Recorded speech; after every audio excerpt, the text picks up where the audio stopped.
Here is the latest Higher Summits forecast brought to you by our friends at the Mount Washington Observatory. Weather above treeline in the White Mountains is often wildly different than at our trailheads.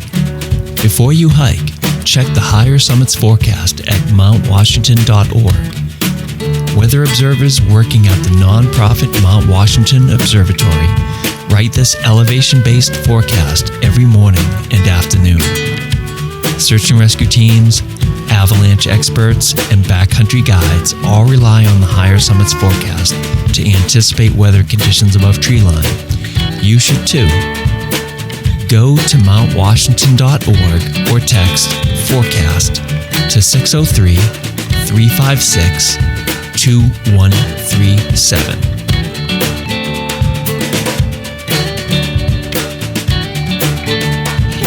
What's up, listeners? Nick here with your forecast for the weekend of March 14th, 2026. Friday, mostly in the clouds under mostly cloudy skies. Chance of afternoon snow showers. Possible additional snow accumulations of a trace to 1 inch. High upper single digits above. Wind northwest shifting south at 50 to 70 miles per hour with gusts up to 80 miles per hour early, rapidly decreasing to 15 to 30 miles per hour midday, and 30 to 45 miles per hour with gusts up to 60 miles per hour later. Wind chill rising to 10 below to 20 below. Friday night, in the clouds with snow transitioning to snow showers. Additional snow accumulations of 1 to 3 inches. Lows starting in the upper single digits above, then rising through the night to the mid-teens.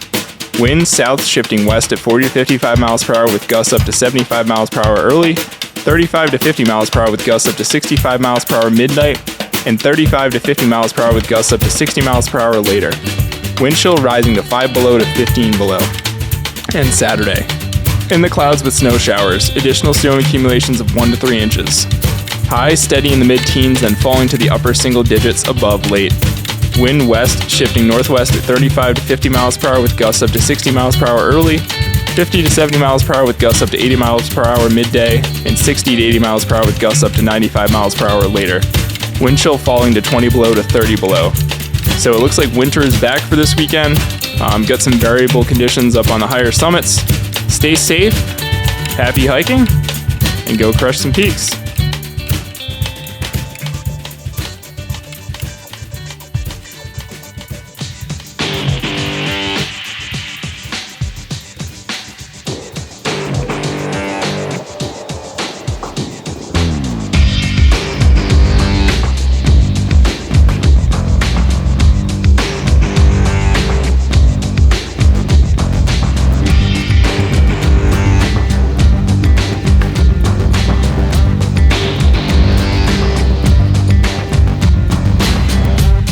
Broadcasting from the Woodpecker Studio in the great Live Free or Die state of New Hampshire.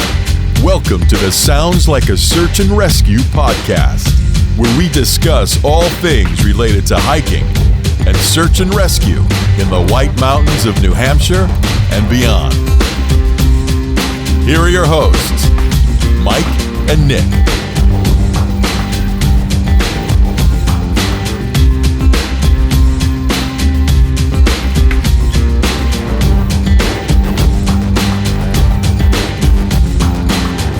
All right, Jim, we are live. This is episode 226. How's everyone doing tonight? Nick, how you doing?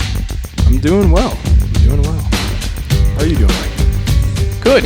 I just took out my trash, and I was convinced that it was not recycling this week, but all my other neighbors had their recycling out. So I was like, well, it can't be recycling because I only have half of what I normally have. And it turns out the reason I have half of what I normally have is because Mrs. Mike was in Florida last week, and none of the Amazon deliveries that would normally fill up my recycling were in my recycling bin, so I was confused. So. Oh my gosh.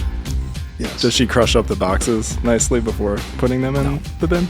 No, I crush up the boxes. I'm in charge of that. Matter of fact, I did ask her. I want one of those cardboard cutters, the electric ones that you can buy. I see them every once in a while. So I'll have to look into one of those. You guys seem to get packages every day. Takes up a lot of space. Yeah. Mrs. Mike does a lot of delivery. So anyway, that was my evening before the show. But thanks for pulling me out of that nightmare of arguing with her over whether it was recycling or not. So How are you doing tonight, Jim? I'm doing terrific. It's a beautiful day. It is. It's gorgeous today. I feel like we shouldn't get too. I feel like New England has more in store for us, though, Jim. It's gonna lull us into contention that like the winter's over, but I feel like that there's more coming. I really want to get out and get on the water. And I really want to get outside.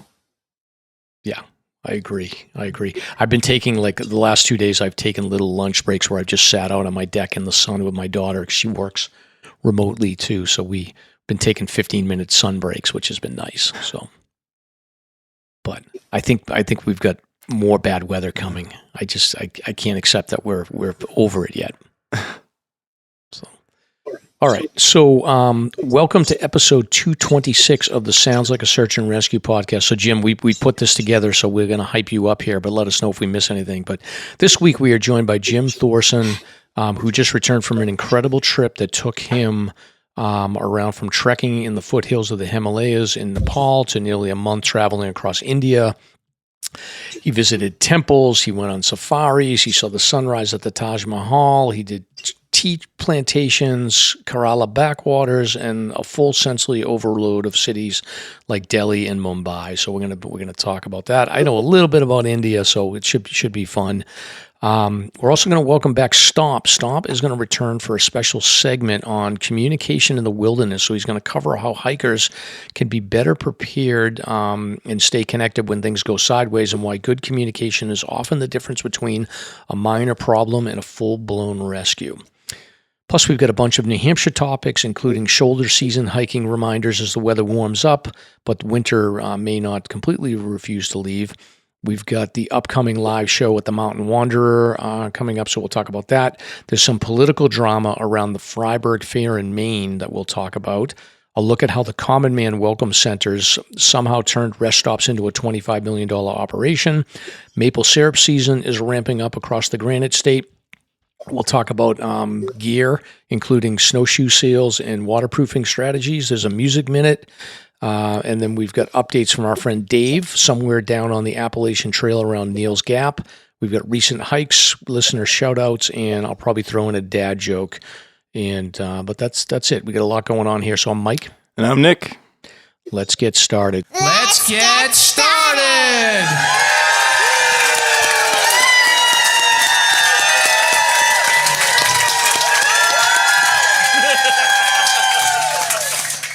So, Nick, let's start off with a plug for our friends, the Alzheimer's Association and 48 Peaks.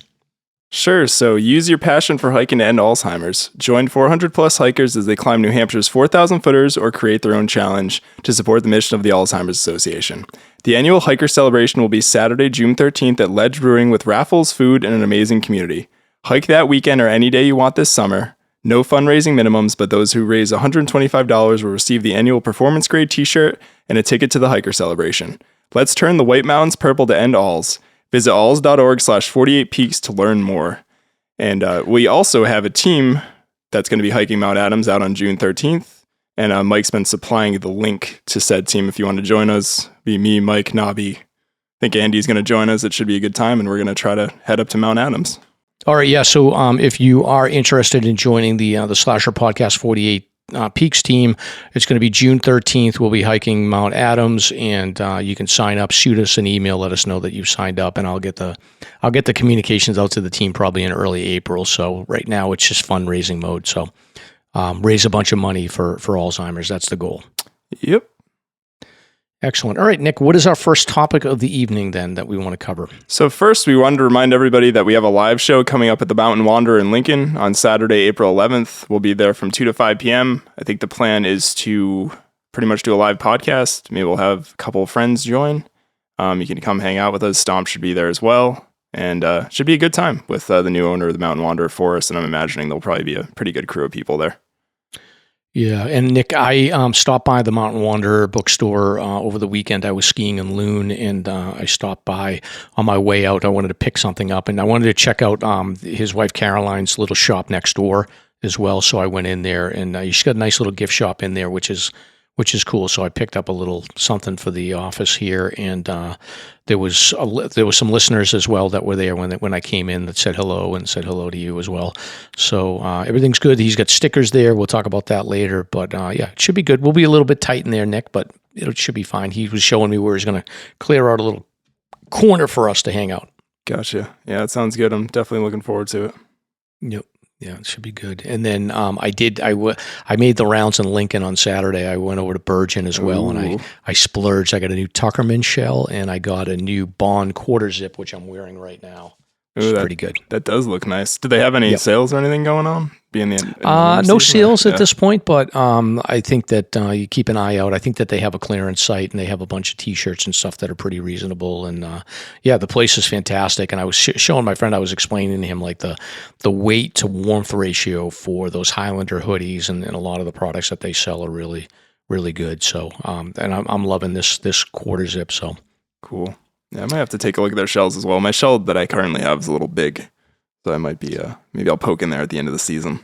I went a little big with the shell. I ended up getting a large, which because I've just had too many situations where I've been above tree line and I've got my puff on and I've got to put my shell on over it, and I just figured like a little bit bigger would be fine for me. Yeah, that's fair. I feel like mine currently might be even bigger than what I could fit with a puffy too, but I don't know. Yeah. All right, and then next up here we have in the show notes, either you did or Stomp put in the Puds podcast still lives. So before, just for the listeners' memory here, before Nick joined Slasher, he ran his own podcast called the Puds Podcast, a Pointless Up and Down podcast, and you haven't really shut it down completely, right? No, I keep it up on Buzzsprout, our distribution platform, and it's funny, we get sort of these weekly emails, and it's interesting. We've gotten almost 3,000 downloads since we actually stopped releasing episodes, which I feel like isn't too bad for essentially a dead podcast. Right. And was just reaching out. I'm like, if you're a listener, let me know about opinions. I assume a lot of people, or at least not a lot, but a decent amount of people, I should say, go through. Seems like everybody's just downloading like the entire catalog. So we'll see like a couple hundred downloads in a week and then nothing. And then I'm guessing it's listeners maybe from this show or maybe Josh's podcast kind of going back. But if you have any opinions on me keeping it up, let me know. I was debating taking it down after this year, but when I saw that it's still kind of getting traffic, I might have to leave it up still. There's definitely some good stuff on there. I think if you're curious about hiking the 48, me and Ash did like a whole run through of episodes of our experience hiking that. We had Mike and Stomp on way back. It's kind of like a little archive in time if you want to go back there. Right. So would you think Josh would ever, if you wanted to do like an update episode, do you think Josh would be down to do an episode, or is he completely retired from the Puds world? I think I could probably twist his arm to get in there, but that was something I also was kicking around as an idea, is maybe doing like sort of just a 2-year anniversary or year anniversary episode, the year anniversary of us stopping the podcast or something. Right. I don't know. Right. Yeah. Could be fun. Yeah. Tell Josh to dust off the hiking microphone, and he can give it a shot. So cool. All right. So before the show, we were just talking about with Jim with the big warm up. So the last 2 days, it's been like mid 60s to 70 degrees. The snow was melting pretty significantly. By the way, I learned a trick about snow melt, Nick. I didn't know this before, but the key to snow melt, rapid snow melt, is the air temperature, the delta between the air temperature and the dew point. So if you have a low dew point and you have a high temperature, that means that your snow will melt more rapidly because there's less moisture. So it basically, like when the air is dry and there's a warm temperature, then it sucks the moisture out of the snow. So it doesn't necessarily melt into water, but it sublimates, they call it. That's a new word. I've not heard that before. Sublimate. Do you ever hear that word, Jim? Sublimate? I have heard that. Yeah, sublimate. You have. Okay. So look it up, Nick. It's a new one on me. New science. To get up to snuff with my snow melting science, apparently. I'm not up. But what advice do you have for hikers, Nick, to worry about the big thaw? So, I mean, we're pretty much experiencing spring conditions. I think we had some friends there out over the weekend. Rivers, I think all the ice bridges pretty much collapsed over this past couple days stretch. Likely not going to freeze back up with this winter, even if we get a cold stretch, just because of the melt combined with sort of the warmer temperatures. You got March sun versus December, January too. Obviously we got more daylight, but the angle, it's starting to heat things up a little bit more rapidly. I'm sure if you notice when you get snow this time of year, it tends to go a little bit more quickly, but kind of expect imagine it's probably gonna be kind of a mess out there until we're recording this on Tuesday. I think Thursday, Friday, it's supposed to drop down colder up there, so things will probably freeze up. But again, be wary of those river crossings if you're out there. I can imagine like doing Owl's Head or kind of the Bonds. Lincoln Woods, I know, is debatably still going to be closed, but kind of a more so issue of that is probably some of those river crossings are going to be really tough to get through, and you're going to be looking at variable conditions with probably mushy snow freezing back up and post-hold mess and frozen and bring the sharp spikes kind of situations. Right. Yeah. Like Hancock's is going to be sketchy. I think anything to do with the Twins getting out in that area is going to be sketchy. So I've seen a bunch of like pictures and comments and videos of people like worrying about river crossings and having to bail out, or just, so there was one picture going around, I think it was on our group chat, of somebody that basically had no choice. They had to go in up to their thighs and in a river crossing to get out of there. So it's not a good time to play around. Yeah, which again, maybe not as much of an issue if it's like 50 or 60 degrees, but if it's like 30 degrees and you're going thigh deep in water, like it's not a great situation. And one thing also to mention is how quickly a lot of those rivers can swell in situations like that. Like I think one of our friends, Paul, saw an ice dam basically break going out to Gale Head. Change the height of the river quite a bit. And just throughout the day, you'll notice that the trails are going to get wetter and probably things are going to swell kind of through the afternoon into sort of the evening hours as opposed to even the morning. So you got to be conscious of, if you got to cross something on the way back, that just expect it probably to get worse if it's going to get warmer through the day than better, or if it's raining or anything like that. Just got to really use some caution out there and common sense. Right. Flume Slide, Liberty Springs, that whole area. There's always rescues this time of the year for people that somehow they get across the river, and then when they got to get back, they get stuck. So just be careful. Yep. All right, Nick. I added this as a late segment, but I thought this was kind of interesting. I wanted to share with everyone. Jim, I don't know if you ever go to any county fairs or anything. I know, like in Massachusetts, Topsville Fair is the big one. But I in my place up in Maine, we go to the Fryeburg Fair, which is the biggest fair in the state of Maine. But there's a number of different fairs that go on, and last year was the first year that Fryeburg opened on a Saturday. So I don't know, have you ever been to the Fryeburg Fair, Jim? No, I've been to the New York State Fair and the Ohio State Fair. Hope to go to the Big E sometime. I want to go check that out in Springfield, but I have not been to any of the county fairs. There's one here in Rhode Island, the Washington County Fair, that happens over the summer. I've been to that. One on me. Yeah, and I think that they're all pretty similar. And I don't know, I feel like the Big E and Fryeburg are pretty equivalent. I've been to both.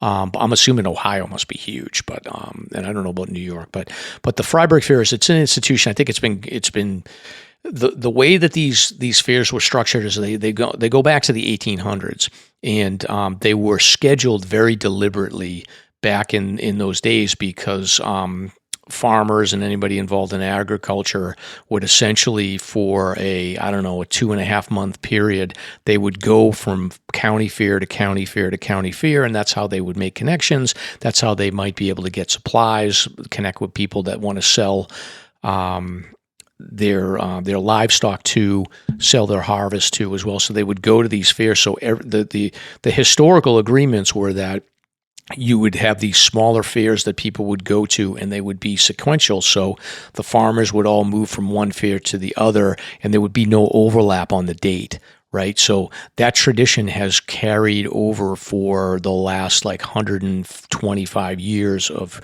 the fairs. And at this point right now, the argument's sort of it's not really necessary to do that anymore, but Maine has kept that in place.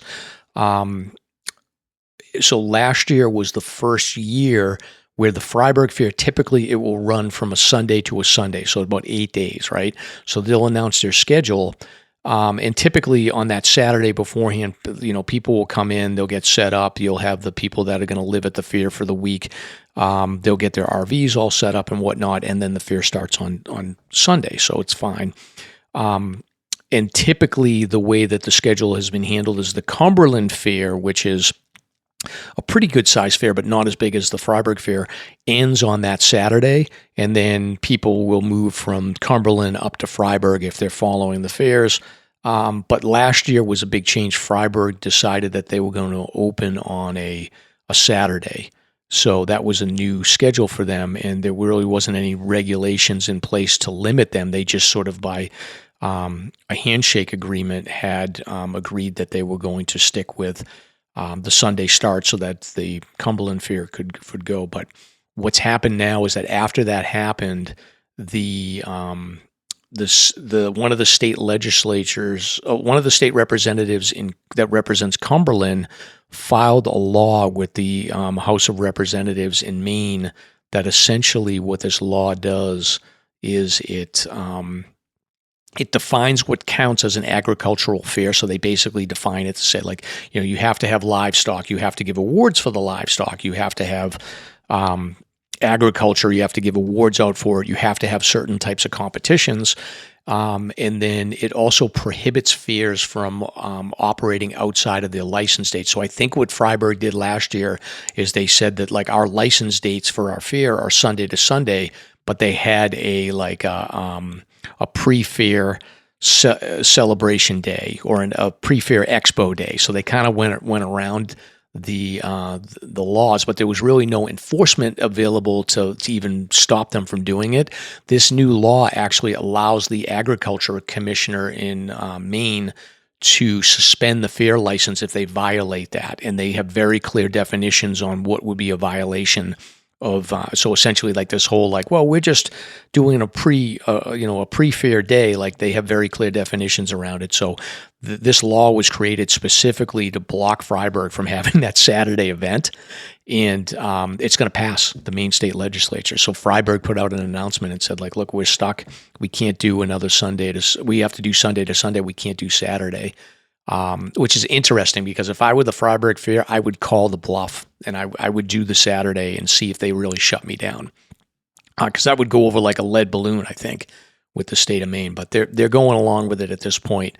But apparently, big money. I don't know what the revenue was from that Saturday opening, but it was pretty significant money that they made. But the whole history is interesting. I have some notes that I'll include in the show notes here around the history of the fairs, why it was, but I kind of broke it down for you guys anyway. But at this point right now, the Fryeburg Fair is stuck on Sunday to Sunday. So yeah, they would have typically historically it would be small county fairs in August, larger regional fairs. Then late September would be the Cumberland Fair, and then the Fryeburg Fair would end it up.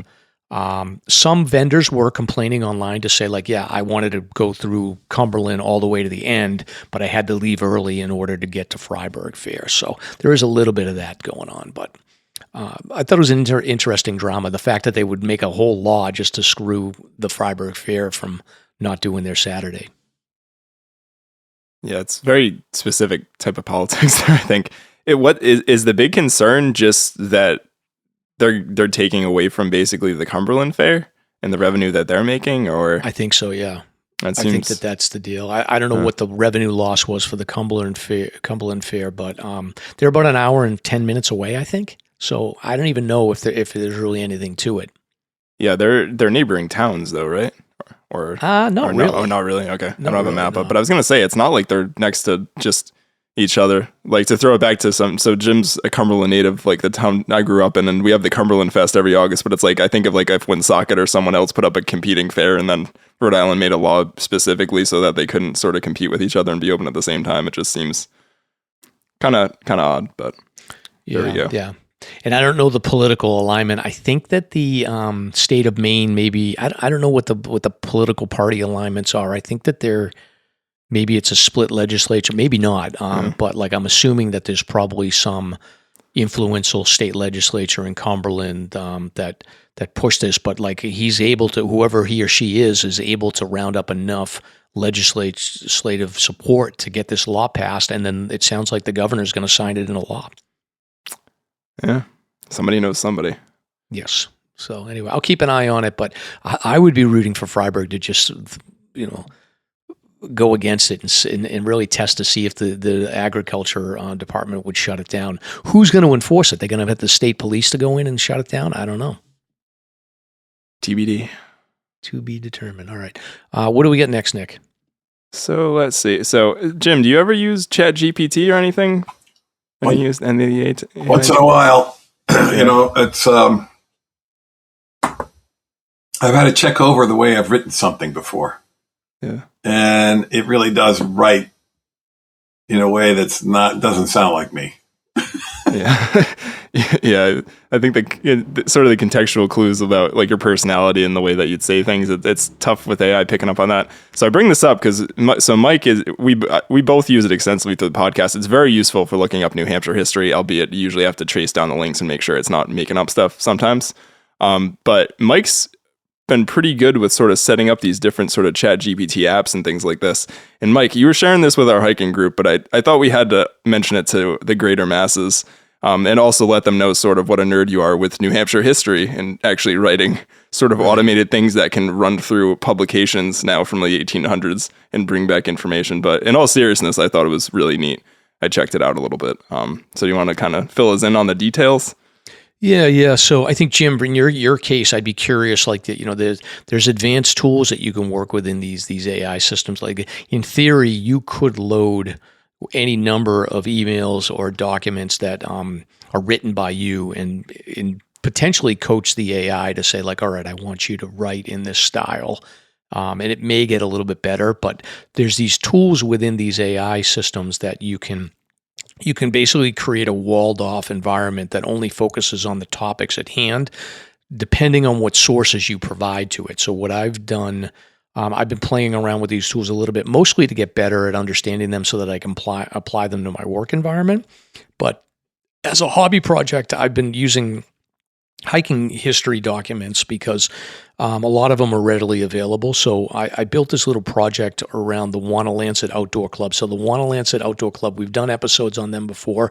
This is the trail club that is in the Sandwich Range. So Ferncroft parking area, Whiteface, Pass Conway, Kate Sleeper, Mount Hibbard, Wanalancet, Paugus, and those areas there. Square Ledge, exactly. So they have been in existence since the 1800s, and on their website, they have these newsletter PDF documents. So I was able to essentially take from 1972 until 2025, they have like biannual newsletters, and sometimes they do like special newsletters. So I was able to take all the PDFs from the website, download them. I added a little bit of metadata to them. So you basically need to put a little tagging on top of each document to say, like, this is the newsletter number, this is the date, this is the URL associated with it, so that when the AI reads it, if it has to give a link back, it'll give a useful link. So probably put together, I don't know what it was at the end of it, to combine it all into one document, because it works better when you do one document. Probably like, 400 or 500 pages worth of newsletter histories from Wanalancet. And then from there, I was able to essentially instruct what I wanted to do. I gave it some cautions and how I wanted it to break it down. And I have what I'm calling the Wanalancet Outdoor Club newsletter research tool. And I've been playing around with it a little bit. And essentially what you can do is just ask it questions. So I've got some examples here of what I have been finding out about it. So one of the questions I asked it was, can you run down the history of the logging and motor vehicle controversies that happened in the 1970s? So the Sandwich Wilderness achieved its wilderness designation in 1984. Prior to that, the Wanalancet Club in the 1970s was dealing with a lot of changing environments. So one of which was that there was a lot of new motorized vehicle activity, particularly snowmobiles. And then there was concerns around logging activities as well. So one of the controversial issues that they dealt with in like the mid-70s was a proposal to clear cut about 100 acres off the east end of Mount Wanalancet and Mount Hibbard. And that wasn't really the big issue. Logging is acceptable. The problem that they were dealing with was that there was a proposal to build logging roads within that, what we now know as the Sandwich Wilderness. And the concern is that those would then open up more access for snowmobiles and other motorized vehicles that they didn't want to deal with. So it was really a conservation effort. So I was able to basically I was able to put in these questions and read like essentially the whole history from the mid 70s. They called this the Springbrook logging controversy.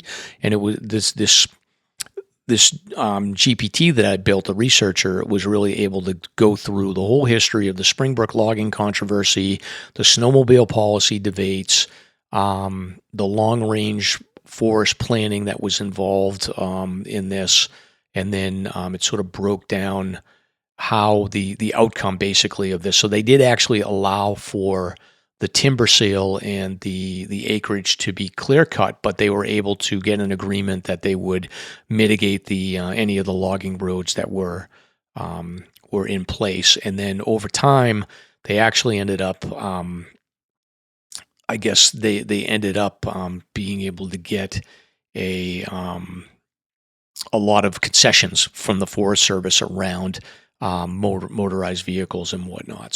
So interesting stuff. And then I dug into like some obscure facts, and they also have some mining history as well. So there's a bunch of interesting facts around the whole Wanalancet area. One of which was that they talk about in the early 70s, Camp Rich had apparently been full of trash for years. So they talked about how a local boys camp had actually worked to clean it up, and it was the first time it had been clear of rubbish for as long as anyone could remember. There was parking controversies on Ferncroft Road, so we've actually had parking issues on Ferncroft before, but back in the day, they had huge issues where everyone would park on that road there, Nick. You know the road I'm talking about, the entrance to Ferncroft? Yeah, the road that actually goes out to the lot. Right. It's off sort of the main. I forget what route it is. Right, so I was able to dig into the whole history there around they almost shut access down. So it's all private land over there. Yeah. Yeah, it's all the easements. Yeah, exactly. And eventually they were able to get the Bear family, they were able to get them to agree to take the part of their location and build out a parking area. And even that parking area like was recently expanded, and it's still a bit of an issue, but for the most part it's there. There's also an article about an abandoned trail on Passaconaway. At one point in the late 90s, somebody had uncovered the old abandoned Passaconaway slide trail. Yeah, we've talked about that before. Right. And then what happened was that like this Passaconaway slide trail has been known to bushwhackers for many years.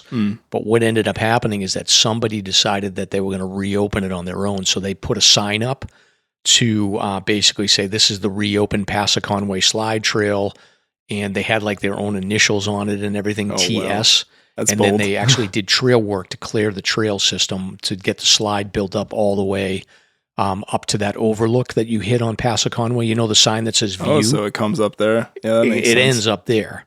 So were they associated with the Wanalancet Outdoor Club at all, or they just did? Oh, no, wow. It was a mystery. That's pretty.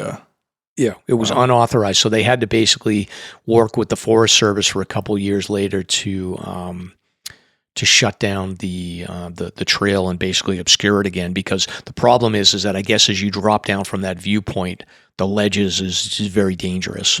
So they didn't want anyone in there. So, and then the other interesting thing I found out is that. And Jim, no offense, Jim, you strike me as a little bit of an older guy. You know, I get that vibe. But you may remember this in the 1970s, nuclear power was pretty big, and there was a big push to mine uranium and thorium, which became very valuable because of nuclear power.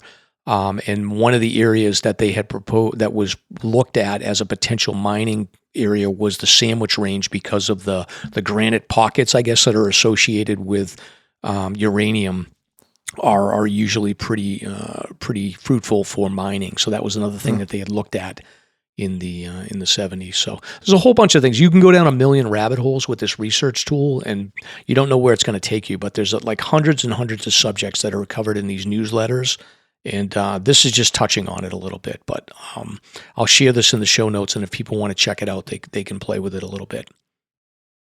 Very cool. Yeah. Next up will be the Appalachian journals from the 1800s and the early 1920s. Oh, boy. So stand by, Nick. A lot of PDFs. A lot of PDFs. So, all right, what's next? All right, so next, do you get up to New Hampshire a lot, Jim? Or I haven't gone up there for a while, but my college roommate lives in Concord. Okay. And another close friend, it lives in near Bow Lake. Okay. Well, he just moved from Bow Lake back to Concord. But so when I get up there, it's usually to go visit with them. Very cool. Have you stopped at the Hooksett Welcome Center? Oh, yeah. Since it's been up there? Cool. So, and I think it's one of the nicest facilities that we've got around, certainly New England. I have not been over as much up and down the East Coast as much as both of you have in other areas. But so we used to go hiking up there back in the day. And back in the days. Yeah.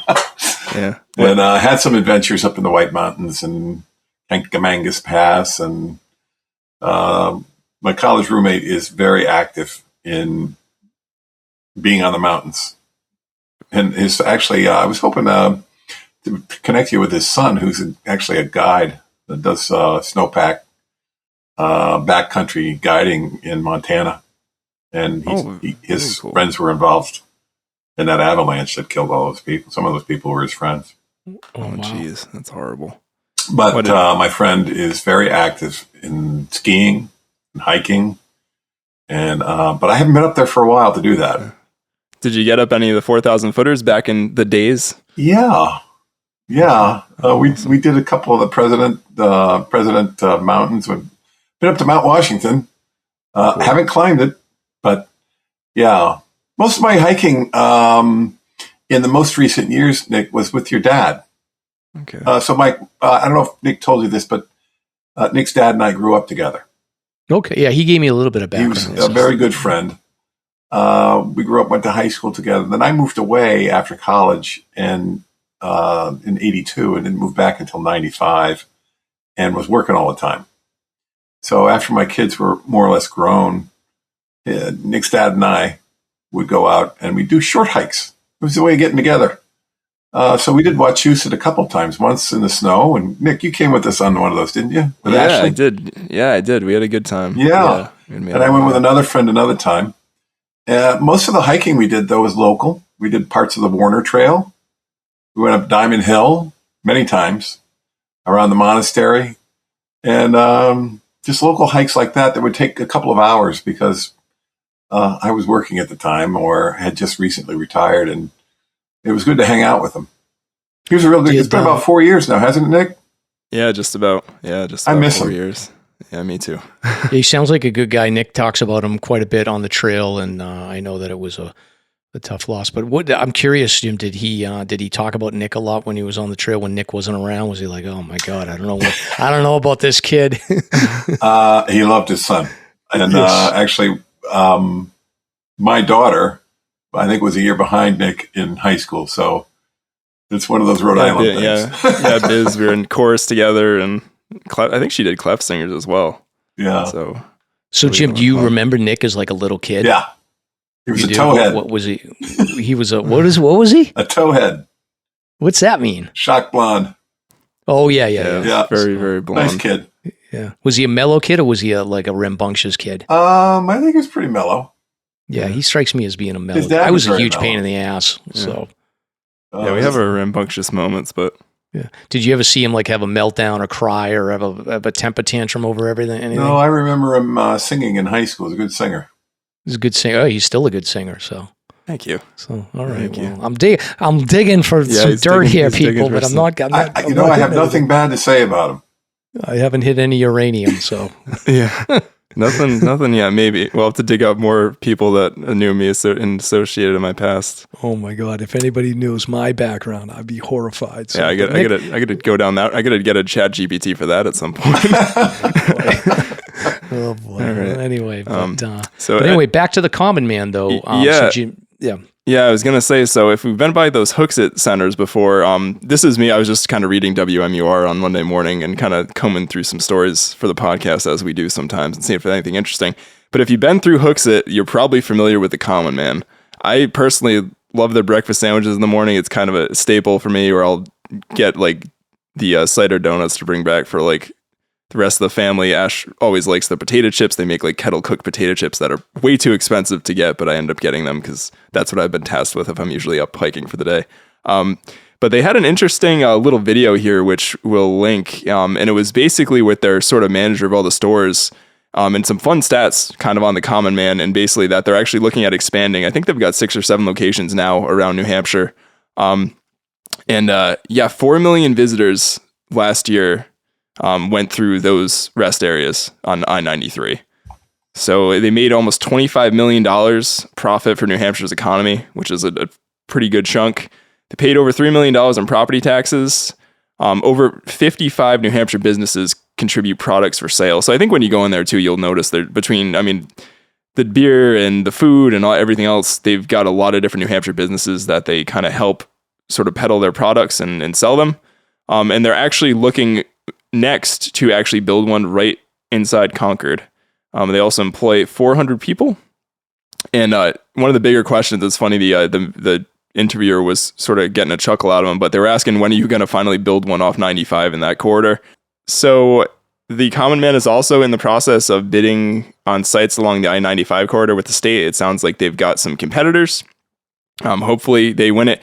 It's interesting to me, Mike, that I would think they'd want the common man to do it, considering what a great job they've done with the I-93 rest areas and to be able to turn to that profit. I don't know if there's maybe like zoning issues or something else going on in the I-95 corridor, but I don't know. I mean, I think that like they're so on right over the New Hampshire border in Seabrook. There's in Hampton. There's both the New Hampshire liquor stores are there, and it seems. I mean, I don't know anything about it, but like in my opinion, it seems like there's more than enough room in both of those locations where the liquor stores exist to expand that property and expand the parking. If they wanted to put a more enhanced rest area experience on the north and south side. So I don't know like what the deal is with bidding on sites, but it seems to me like they could easily put a spot in the existing locations if they wanted to do it in a different area. I mean, it's not that much mileage. There's really, I think maybe about 20 miles or so, or 25 miles of Seacoast highway on 95, but they could easily find a spot, I would think. Yeah, agreed. And this I kind of didn't realize. It predates, it actually almost coincides like right when me and Ash started going up there frequently hiking, but they only opened in 2015. Because to me, I just always remember them sort of existing, and that kind of makes sense with my timeline of going up to New Hampshire frequently. I couldn't imagine what a world would be like without that rest area on 993. It'd be kind of sad. I've driven up and down the East Coast many times. I mean, the Buc-ee's that's in like Georgia and Florida those are really nice, but otherwise, like there's really not a lot of great rest areas. Like you got Maryland's got one that's okay, but like nothing that compares to what's in the common man roadside stops for sure. Any notable rest areas that you've been by in your travels, Jim? Notable rest areas. I tend to avoid them, but I will tell you the ones in Hooksett are like a beehive. That's a good metaphor. I like that. And I usually stop by the liquor store and pick up a few bottles of wine, and we dust them off every Christmas when the guests come over. Yeah. We don't drink a lot of wine or liquor, but beer I can't keep in the house, so I only buy it when I want to drink it. Yeah, there you go. Yeah, I'm usually poking around, not as frequently these days, but I usually am poking around to see what they've got. And I thought this was kind of an interesting thing, but and it makes sense. They've got Irving there, but apparently Irving Oil was actually instrumental in really a big partner that it helped all of that go on, and they really helped them sort of formulate the logistics of having a rest area. And to me, you just walk in there and you can tell it's designed pretty well. There's plenty of parking. There's sort of a good egress and like everything else. It's very easy to get in and out of there, even when it is like a beehive, as you described, Jim. It can be very busy. Frankly, we're always going through a lot of times, like if me and Mike like are winter hiking, you show up there at like 5 a.m. and there's nobody. So for me, it's very jarring when you go there and there's like thousands of people. I'm like, why are all these people at my rest area right now? Kind of feel like that. And I thought one of the things, and I got to shout them out here, but one of their notable focuses when they were saying, what are the things you sort of really are really working on just to make sure people enjoy the rest areas and want to use them. I said clean and accessible restrooms. They've got a good amount of restrooms there, and they keep them pretty clean. They clean them regularly. Like that's all it takes to be a good rest area, I think, especially if you've been traveling for a while. You don't really need too much. don't eat cider donuts and all that stuff. Just clean restrooms goes a long way. So I'm bound to stop there. So I usually don't stop there when I'm going to my friend's house in Concord because it's pretty close. Yeah, but when I go see my nephew up in Burlington, I must stop there. Yeah. We're usually I'm usually trying to hit that place in the morning before we get our winter hike on, and needless to say, not trying to get my business done out in the cold when it's like 15 degrees or something like that. Right. Excellent. All right, Nick. So that's the Common Man. We love the Common Man rest stop. So next up here, we've got a couple of topics. I think there's an article out on, this is a notice on Twitter, it looks like. So people often ask about like the best places to see moose. I think my advice is I often see them on the Kank, sort of like by Sabaday Falls in that area there. There's some openings where you'll see them in the morning. That's where I've had the most success seeing moose. But saw one on Hedgehog Mountain one time, which is also off the Kank. But there's a Granite Stater account here on Twitter that recommends what they call Moose Alley, which is a 12-mile stretch of U.S. Route 3 in Pittsburgh, New Hampshire, that extends north towards the Canadian border. This place is famous for high concentrations of moose. It's considered one of the best places in the country to view moose, particularly during dawn and dusk in the spring, summer, and fall. So if you're up there, I think often like the only times I'm really up there is when I'm hiking like McGalloway or that area there. So I think if you're in that neck of the woods and you want to see moose, then it's considered to be a really good area. So it's a good place to check out in the fall too, with fall foliage. Maybe you'll see a moose and fall foliage. Yeah, that northern part of New Hampshire, as you head up to like, I think the only time I've ever been up there is going to do, what's the one way the heck up north of 52 of the view, Mike? McGalloway. Yeah, exactly. But the Connecticut lakes, everything up, it's really pretty country up there. Reminds me almost like Vermont vibes, like a lot of open fields and farms, and it's absolutely gorgeous. Yeah, very similar. Matter of fact, I'm going back up there this summer. I got to take Jay up there to get Table Rock, and we'll do the Terrifying 25, and then also McGalloway. I usually double those up at the same day because they're pretty close. That makes sense. Cool. Excellent. All right. So another update we have here is the Waterville Valley expansion. So I think Stomp might have put this on here. There's a YouTube video that puts together sort of a summary of the proposed expansions in Waterville Valley, and I'm going to summarize this basically. I think at a high level, the goal is that they've got this master development plan that they've put together. And it looks like at the very high level, they want to connect the town to the mountain more effectively. They want to build a mid-station base area. They want to modernize the lifts and snowmaking, and then grow summer tourism. So they have this master development plan. This video essentially just summarizes the Waterville Valley Master Development Plan. So the big piece of this is a gondola from town into the ski area. So it would be a 2-stage gondola that would go from Town Square to mid-station to the summit of Green Peak. People could ride directly from the town to the ski area, which would reduce car traffic between the town and Base Lodge. Nick, I mean, we experienced this, like the crazy amount of parking that just blew. We got at Tecumseh like I think about 8:30, and one or two laps around you were there early, so you experienced it, but I had to take one lap around, and by that time, like one whole section of the parking lot was filled before I even got back around. I mean, truthfully, that day, like I was in part of where the trailhead is. If you guys have done Tecumseh, you know where that is.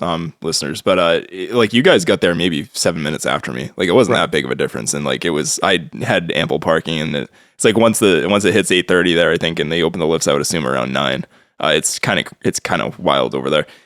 Just not a lot. It's just tough to get around. It's almost like a maze in that parking lot. Again, I haven't been through there a ton, but it was interesting. Right. And then they're calling this basically like the first section of the gondola from town to this mid-station would include a beginner terrain, a ski school, lodging facilities, and then additional parking and event space. So it would change how people access the resort pretty significantly. And then they'll create a new ski area pod, which would be near the gondola mid-station. So this would be where the beginner trails are, some snowmaking, and then lifts connecting into the existing mountain. So the mid-station is basically like the learning beginner hub, and frees up space in the current base lodge as well. They would look to overhaul a number of the lifts, so replacing the White Peaks lift, the Sunnyside lift, and removing the Northside lift, and do an expansion of the World Cup T-bar. They would these ski resorts have what they call a comfortable carry capacity, which is current average comfortable carry capacity is 4,582 skiers. They would propose to update their comfortable carry capacity to 6,523.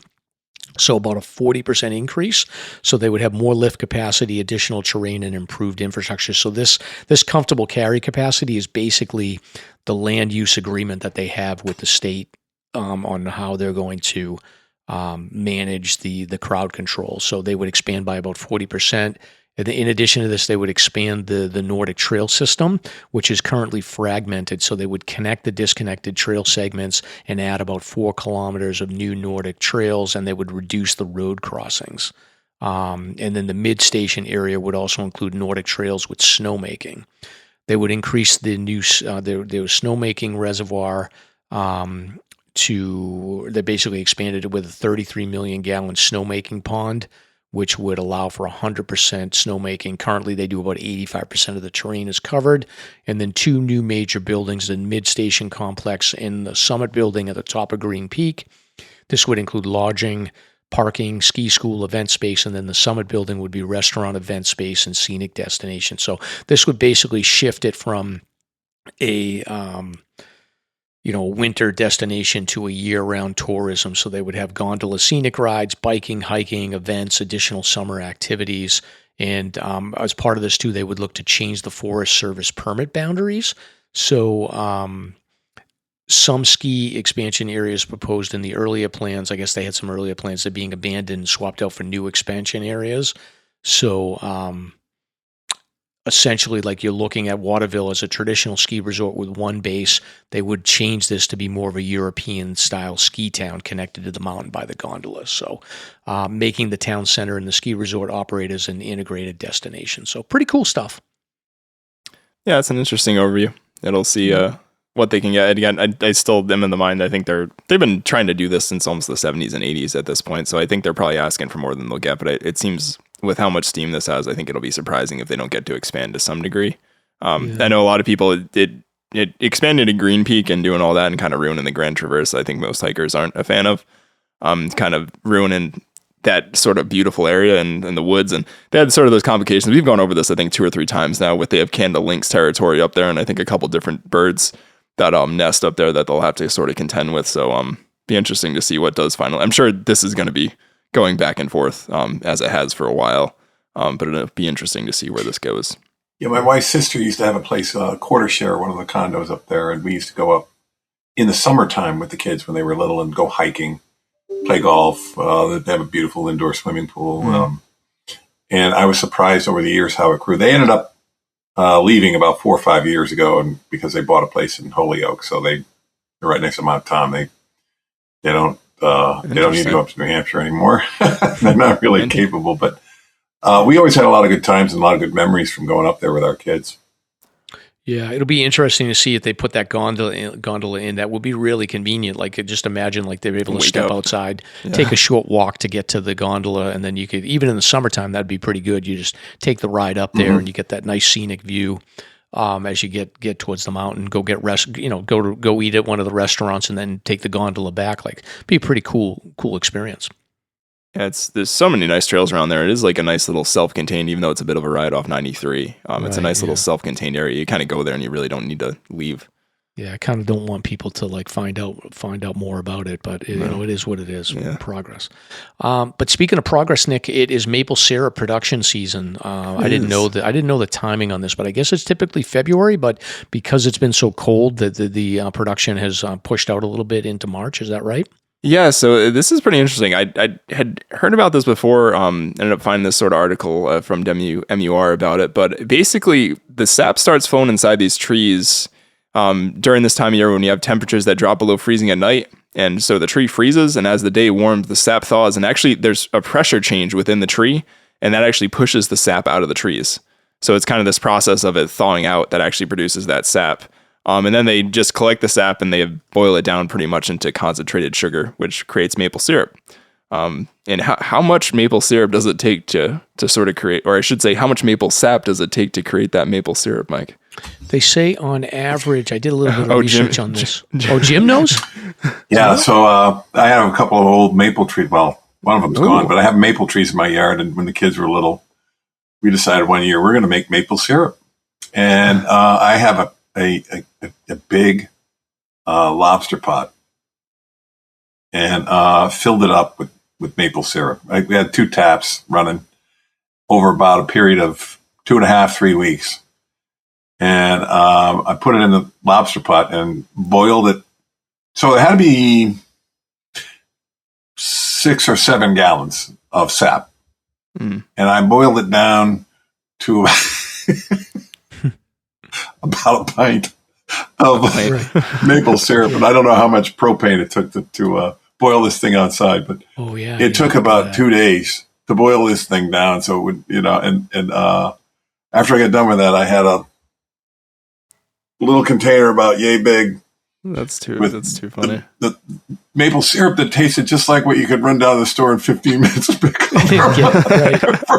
It's the fact that you did. It's the same thing with making beer, right? It's like, well, you made it, so you can say you've made maple syrup now. That was I had no idea about that. That's pretty cool. Right. Yeah. But I have a bunch of fun facts about this. So the answer is it's typically around 40 gallons of maple sap to make about a gallon. But the thing is, the people that make the maple syrup, it really depends on the tree. There's genetics of the tree that will dictate what percentage of sugar is typically in the sap. So like a weak tree is like 1.5% sugar. An average tree is 2%, and then they call them sweet trees, which is like 3 to 4%. So I think there's a couple of different tools that these maple syrup makers they'll use to measure the sugar content. And then I guess the big thing is like if you find a bunch of sweet trees, and you could, the thing about the trees too is that you can have a lot of it has to do with like the age and the health of the tree and then the soil content and whatnot. But it's kind of weird, like there's no rhyme or reason to it. Like you can get a whole pocket of sweet trees that are all next to each other, or you can get one sweet tree and one weak tree next to each other. So there's really no definite way to know for sure. They said some of the old timers can actually just taste the sap and they get a sense on whether it's weak or strong. But essentially based on how much sugar content is in the sap itself, you might need a little less to make a gallon, or you might need a little bit more. So it's pretty interesting though. I think when you retire, Mike, you need to make maple syrup based on your affinity. It seems like you seem fired up about it. I like it. I'm just fascinated with the fact that you could be one of those old timers out there tasting the sap. I recommend doing it at least once. Those taps are not expensive. Yeah, it's pretty easy to do, right? So I know there's sugar maples, but can you do it out of any maple? Were they sugar maples like you had, Jim, or were they? Yeah, we have sweet maples actually. Okay. One of them's gone, but and I'll have to hunt around my yard. Yeah, and also, Mike, the sap that runs the first is the sweetest. Okay, I didn't know that. And there's different grades of maple syrup. With the stuff you buy at the store is mostly grade A amber, which is the most common. The real primo stuff is lighter in color, and it's lighter on the tongue, and it's sweeter. Did you use that refractometer to measure the sugar content, or did you just? I'm going to make that kind of investment. Something I'm only going to do once or twice. They said that, I guess, before they had these measurements, like the old timers would just be able to taste, and they hadn't enough experience. They could tell whether they got a sweet tree or they got a. Because I'm assuming, like you said, initially the first hit is like sweeter, but then it all mixes together. So well, it tasted great, but the amount of effort was put into it. I mean, really, if you're doing it for any other reason than to figure out how to do it, you really need more scale. And there's a place up in Blackstone. I don't know if you've ever been there, Nick, but they have a farm that's a maple syrup farm, and they actually let you go and check out how they do it. Interesting. It's really fascinating because they can run the sap over a hot tin to boil it down quicker because it has more of a surface area for the heat. Yeah. And they have these tubes running from all the trees all over the grounds. It's really kind of a fascinating thing. It's really fun to take your kids there. I remember as a kid, maybe they still have it, but the Polar Caves up in New Hampshire had sort of a whole exhibit on sort of how to do that. And so actually the place that we were up in the Adirondacks 3 weeks ago now, around Lake Placid. And actually, it took me a little while to figure it out, but we're looking, there's all these sort of plastic pieces in the yard around the perimeter. And I'm like, what the heck is kind of up with that? And I know that they had adjacent land that was sort of private or state owned, so they kind of were telling you not to go out. But if I was kind of poking around the yard and I'm like, oh, they're maple taps. There was actually just this giant system. They must have 30, 40 maple trees all around the property and the neighbor's property. And they all kind of dumped down, basically sloping downhill towards the road. But it was a really intricate network. It was pretty cool. I'm like, oh, that's what it is. Yeah, Nick, depending on which way you guys go, so I'm going to be a little bit behind you guys. So for the listeners, we're going up to Grey Knob to Randolph Mountain Club. So actually, matter of fact, with the day this is released, we'll be hiking it. But if you head over from Appalachia over towards Lowe's Path, there's a whole maple operation set up over there. Yeah. Okay, cool.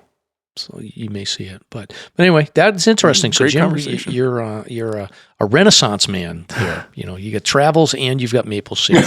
Well, the green grape jelly thing didn't work out very well. Right. So next time we have you on, you'll have to go into brewing your own beer. We have an apple tree too, and we make applesauce every year. Okay, there you go. More ambitious than I am, but all right. So we're gonna drop out into a special segment here. Mr. Stomp is returning. I don't know what happened with him, but he got motivated to want to do a segment for us around communication safety and strategies out there. So he put together like about a 20-minute segment that we're going to drop into right now, and then we'll come out on the other side. Is that a good intro, Nick? Yeah, that sounds great.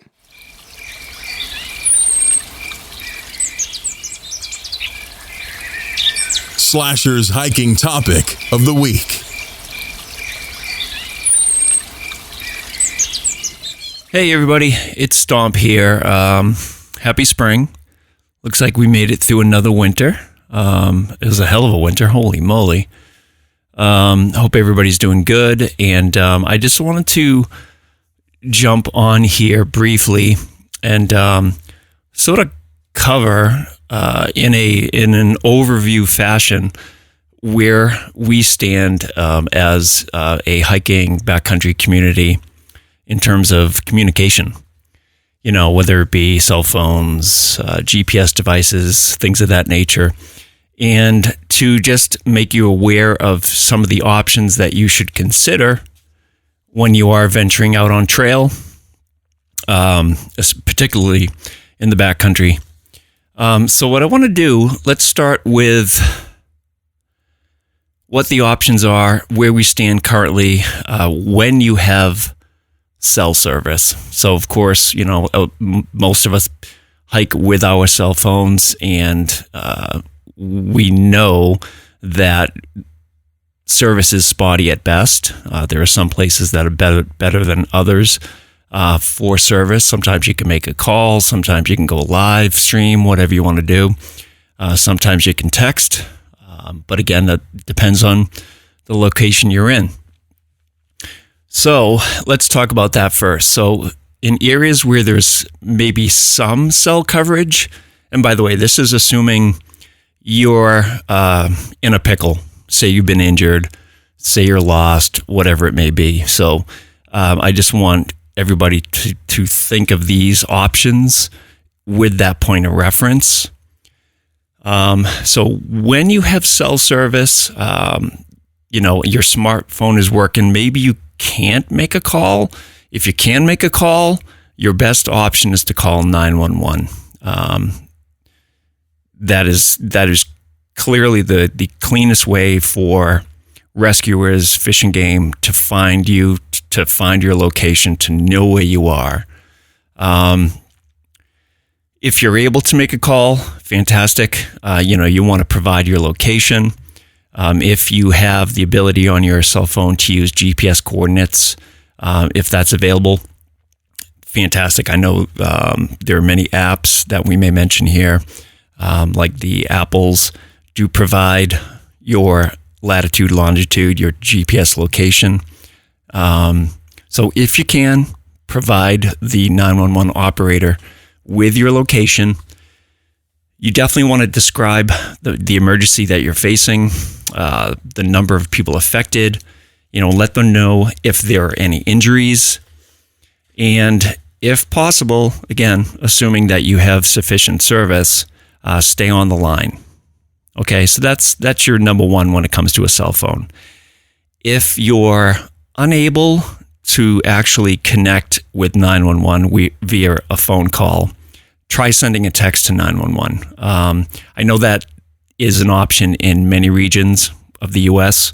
So texting will generally work when calling doesn't. So if your call fails due to low signal, try texting 911. Same thing. In the text, you want to include some details like, geographic features, nature of the emergency, or your exact location if you know it. Now, with the cell phone, you have the ability to use certain apps or location sharing. You can share your live location via apps like What 3 Words, fantastic app, which will basically convert your latitude, longitude, or your GPS location to 3 words, which allows rescuers to know exactly where you are in a rough sense. So that's really handy. If you use Google Maps, I think many people do, use a Google Maps pin. Just hold that finger down on your screen, little pin pops up. That should provide you with your GPS location. There are other apps out there. Family tracking may work if you're in a pinch. So consider those as options for your cell. Emergency SOS features on modern smartphones. I think I touched upon that. So your iPhone, I think it's the 14, 15, and 16 series, and equivalents can actually attempt emergency calls or texts even with super weak signal or service, and they will prioritize emergency channels for you, which is super cool. If cell service is present but unreliable, you can always try moving to higher ground. That works. I would like to reference perhaps a number of rescues, but one that comes to mind is the Randy Willett rescue. I think that was back in, I forget the exact year, but he was the hiker that had gone missing in the Pemi, and a 53-year-old from Manchester, and I believe he was on the Lincoln Slide side of the Pemi and making his way up, trying to get to higher ground, perhaps. But there are many cases of people that are lost that try to get to a different location so that they can get self-service. So yeah, higher ground, absolutely key. Try to find an open area or a ridge. They usually will provide you better reception over other methods. Now, what if you do not have cell service? In true backcountry or remote areas with no cell service, these are a few things you can think of. Hopefully you're carrying these. If not, you may consider it for sure. So satellite-based devices, highly recommended for remote hiking, backcountry. They work globally via satellite networks that are floating above us, Global Star, Iridium, what else? Starlink even, I believe. The government has COSPAS, SARSAT system. So they don't require cell towers. They send your GPS location and trigger search and rescue coordination and responses. So some of these devices include personal locator beacons. That's what I personally use when I'm doing solo stuff or way out there where I know there's going to be no service. PLB. So there's no communication. It's basically an SOS, like come save my ass. I'm in deep trouble. So you press that button, put your little antenna up, and it will get a message out to the right parties. So dedicated devices for PLBs include ACR Rescue Link. That's the one I have. The Ocean Signal Rescue Me, PLB1. So what you do is you activate the SOS. It sends a one-way distress signal with precise location to the rescue authorities, often routed through military or government systems, which is handy too.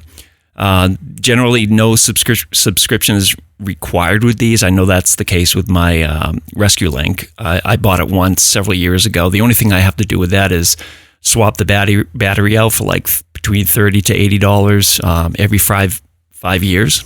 The government sends me out a registration sticker that I stick on it every year, and it's good to go. So it's been fantastic. Let's see. As I had mentioned, there's no two-way communication. And if you potentially trigger a false alarm, that could be a problem. But again, they're sort of designed to limit that potential. Mine has a test button, and then there's only two buttons really. So one's a test, the other one is the help me button. Let's see, satellite messenger communicators. So these are two-way devices. I think a huge percentage of the hiking community have these already. We're talking about the Garmin InReach, the Garmin Mini Explorer, the Spot series. That was the one that I believe was really popular like several years ago. So the Spot Gen series, Zoleo, the Bivy Stick. So what you do with these, you push the SOS button for emergency rescue request, and that sends your location to monitoring centers, who in turn will contact search and rescue. Many do allow texting emergency services, family or first responders for details. Example would be injury type, weather information, that type of thing. Some do pair with your phone via Bluetooth. Here's the kicker. So a lot of these devices will require a subscription, but offer non-emergency messaging too. So that's something you can look into. Now, back to the phones. You have your smartphone satellite SOS. So the newer phones, the newer iPhones, some Androids have built-in satellite emergency texting and SOS in certain regions.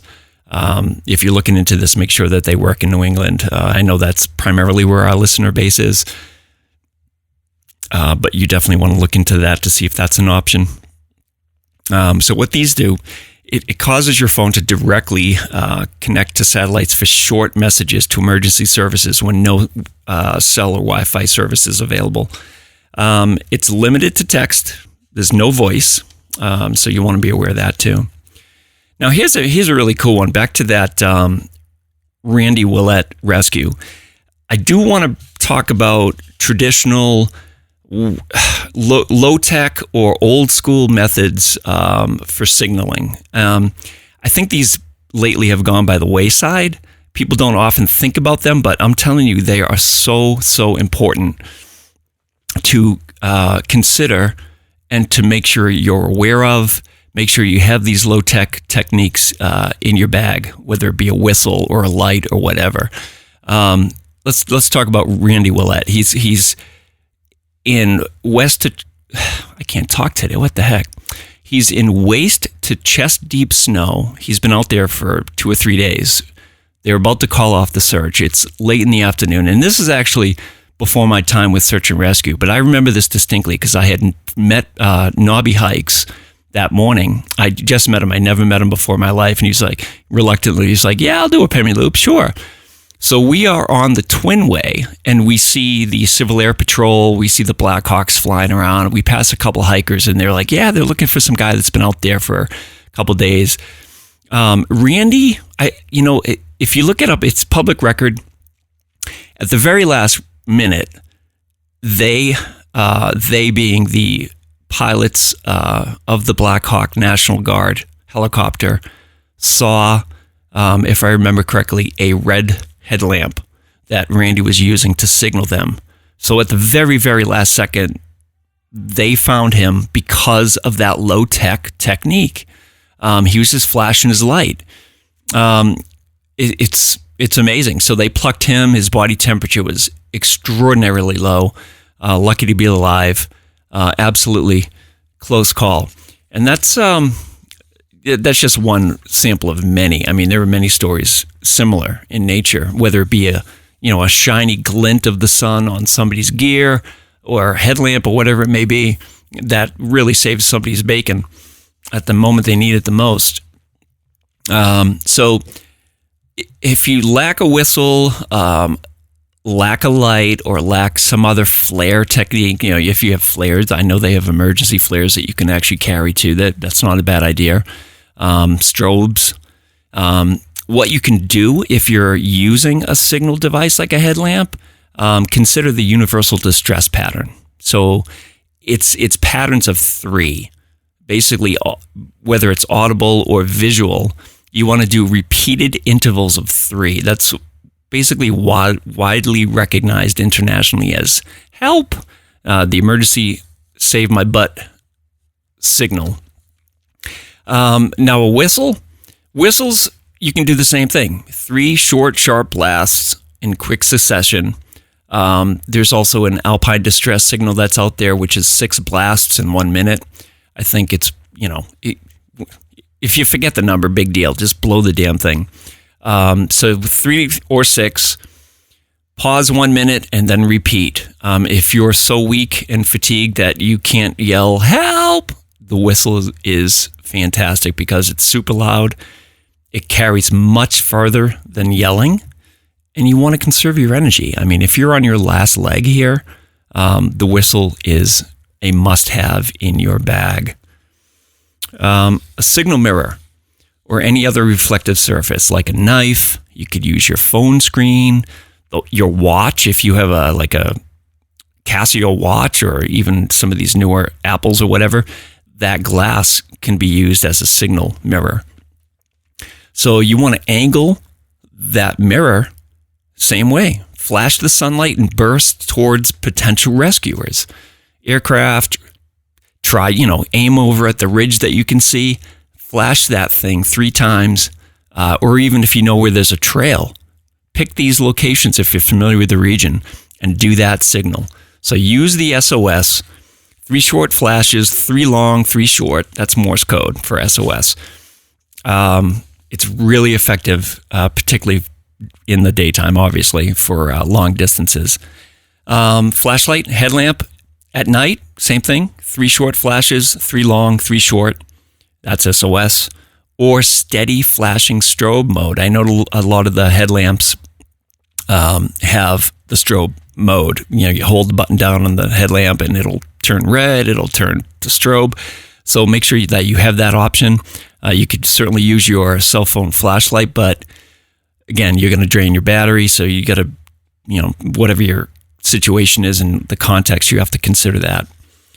If you were one of the folks that has your fire starter equipment in your bag, matches, lint, arc lighters, you can try to start a fire. Start a fire, make smoke. Build 3 fires in a triangle if you have an open area, or a straight line if space is limited. Straight line or triangle, I believe, is the international ground signal for distress.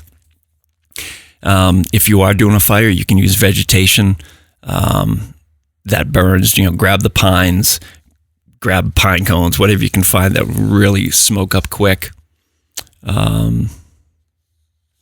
Let's see, what else do we have here? Ground to air symbols. If you have the space and the rocks and whatever that you have available, you can create a large, perhaps 20 foot wide visible marker. You can use logs, clothing, or even stomping or trampling in the snow or sand. Just draw out SOS or an X or a V, which would mean help or emergency. You can also create an object like an arrow, which points to your location if you're moving. A couple more here. I had mentioned flares as smoke signals. Really great idea. Handheld flares, aerial flares, smoke canisters for short, intense visibility. What other techniques can you use? Yell in groups of 3 if you're able to yell, if you're close to trails, if you suspect you're nearby where somebody may be. Bang.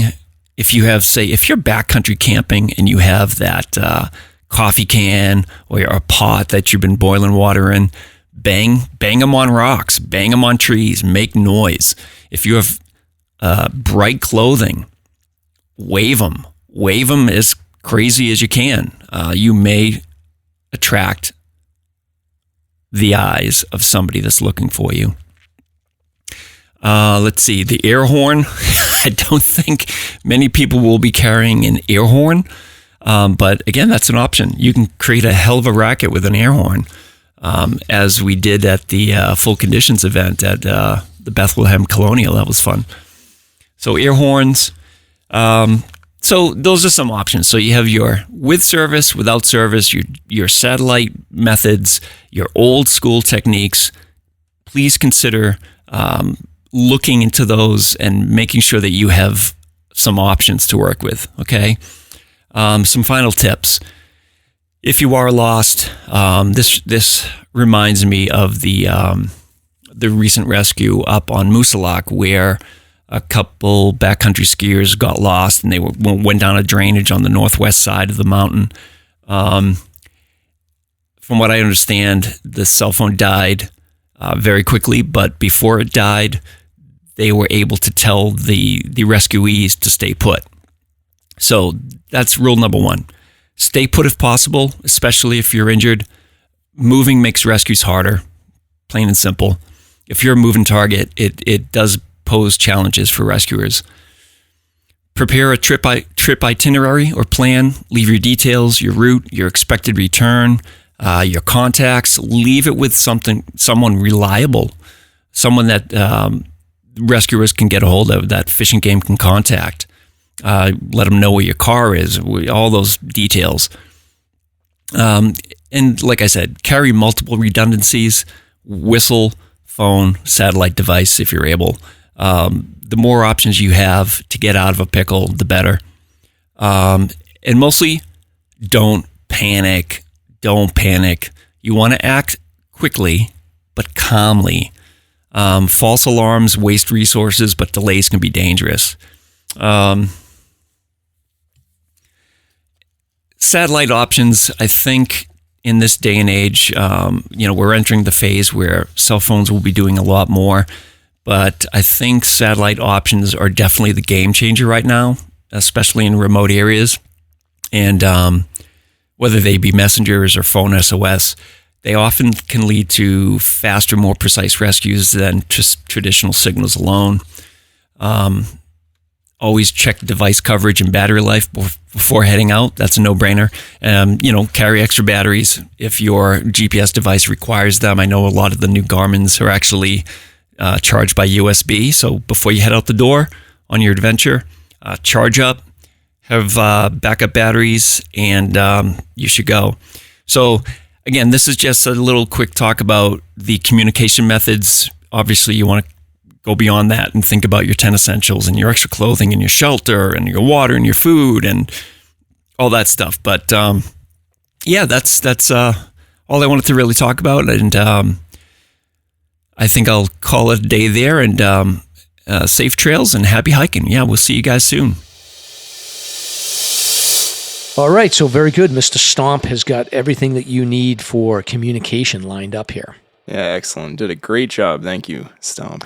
We always enjoy hearing your dulcet tones on the podcast. Yes, dulcet tones, and he's always planning. He's got your safety in mind. I love that. He is.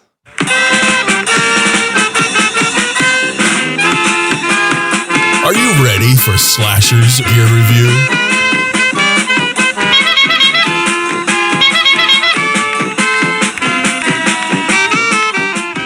Speaking of safety, Nick, what do we have for gear here that we got to talk about? Anything to keep us safe, or is it anything to save us money? Mostly, I guess both, actually, depending on how you're looking at this. So the first thing, and this kind of goes without saying, this time of year, REI, wherever you're looking, there tends to be some good sales on different winter gear. But MSR is having a 25% off snowshoe sale in March. So I know that the cost of these things seems to have gone up quite a bit. I know since I bought mine, but kind of realized that was about 10 years ago, so I'm actually going to be probably poking around to see if I can get some new ones before these ones sort of finally let go. But they've got some pretty good stock up there, and it seems like most other outdoor brands like REI, or I should say outdoor retailers, are sort of matching that sale on their snowshoes. So if you're in the market for them, I think a good majority of the hikers that I've seen wear MSRs out there. Not that you have to wear them. I know tubs people have some pretty good experiences with and stuff. But I can speak personally. I've had mine for 10 years and they've got quite a few miles on them. And I probably shouldn't jinx it before this weekend, but they've been pretty great. And then second, it sounds like, Mike, you have some experience with this too. But so the new mitts that I bought from Black Diamond that I know you said I've talked too much about because I'm just really happy about them, but they came with they came with a little sample packet of Nick Wax, which we've talked about here on the podcast. They make a lot of different waterproofing products for leather, Gore-Tex, things like that, but it actually came with a packet, and I assumed it was sort of the normal spray or sort of powder mix that you used to do with things, but it was actually wax, which I didn't realize they sell.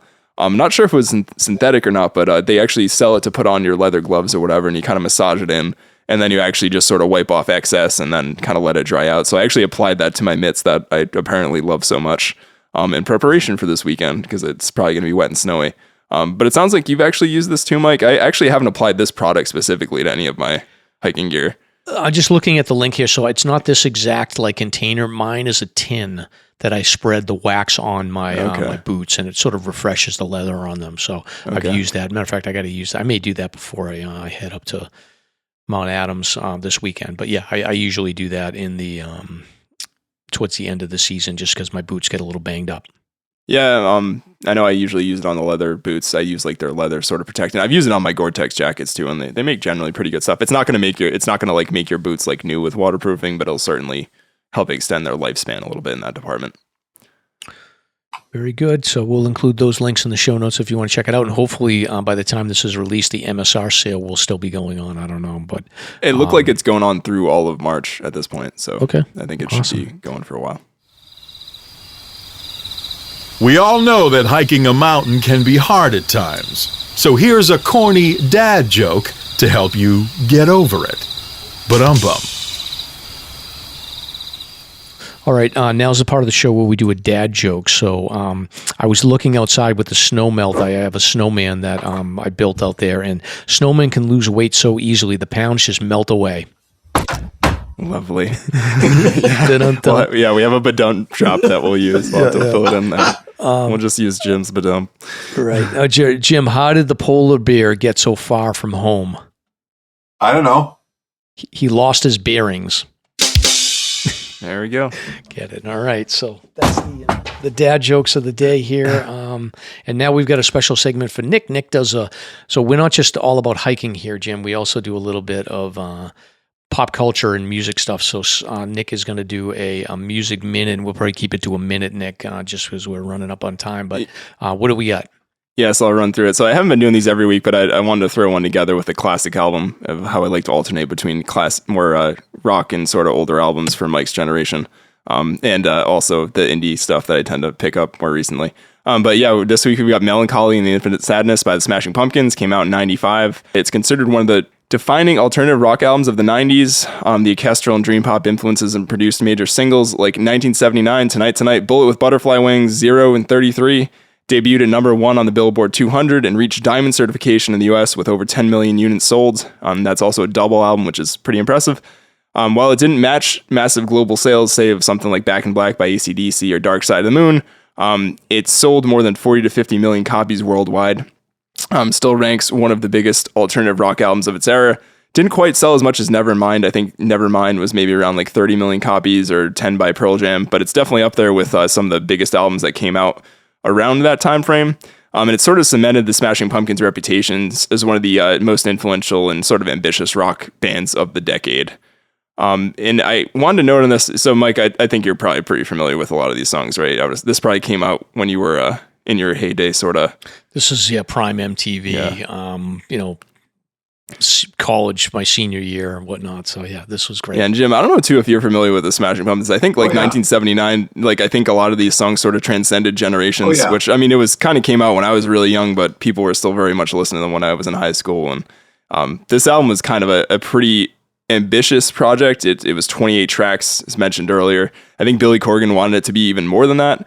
Which leads me to sort of a surprise thing that I don't think, maybe not surprise, but a thing people probably don't know unless you're a pretty big Smashing Pumpkins fan, like I was. I mean, I have a lot of their singles, sort of CDs and EPs and things like that as well.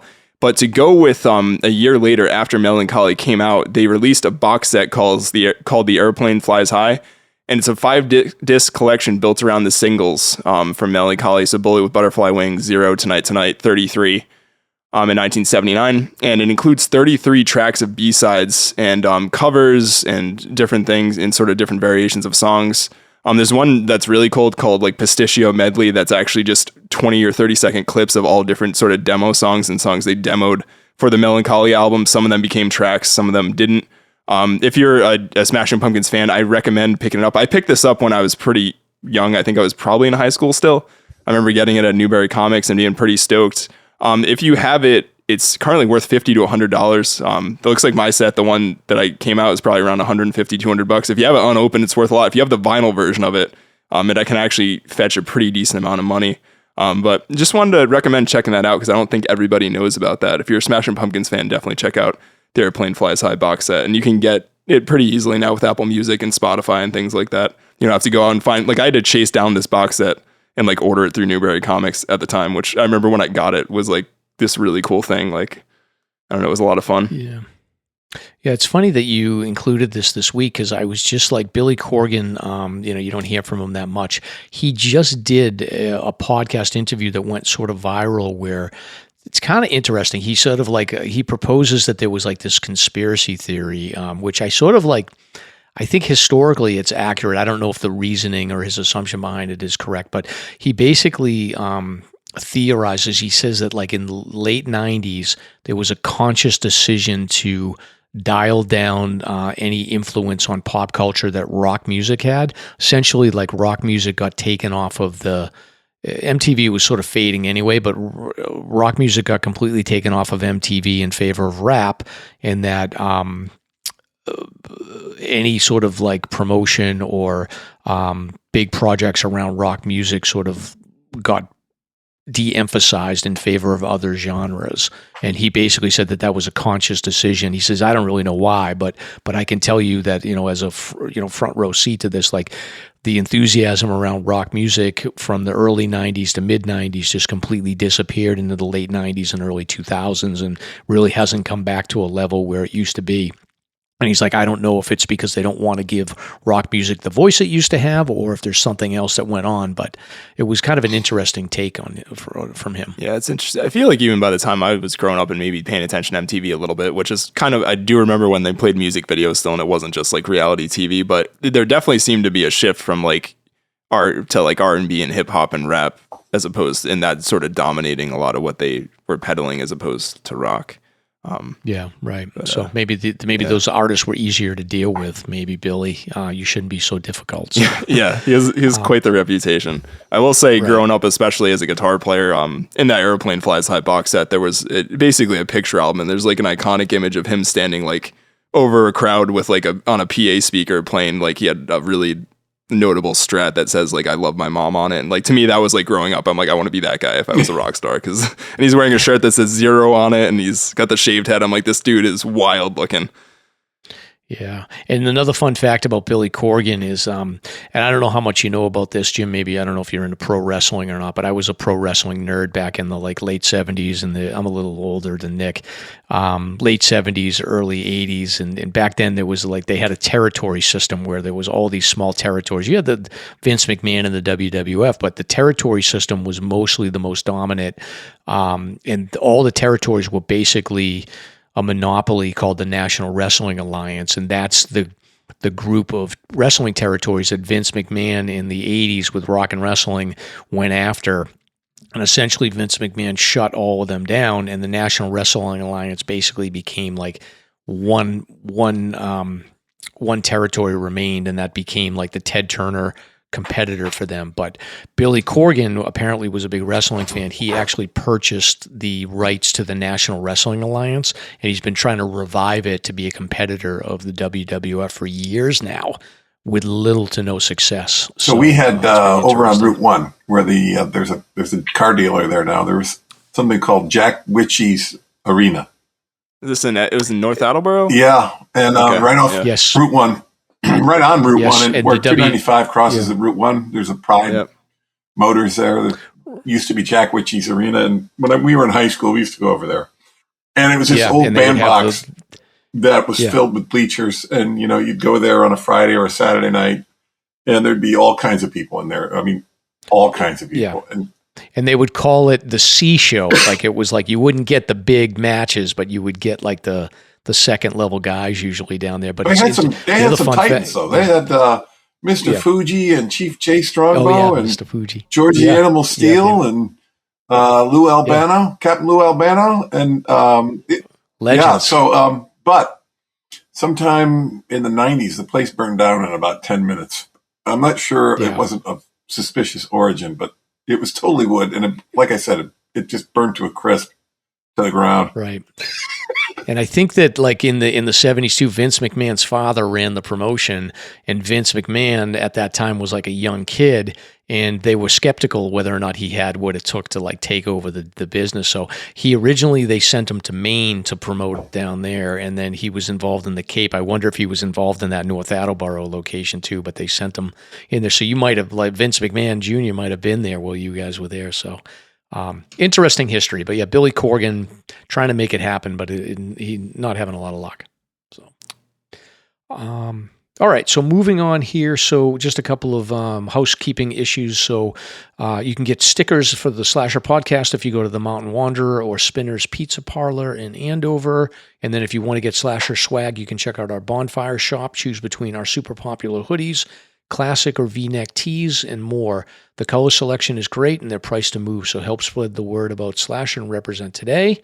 And then if you want to donate and pay for any of our equipment or anything else, and maybe I want to go to Nepal, Jim, so maybe I can use some of the coffee donations we get from our listeners to go. I need a lot of coffee.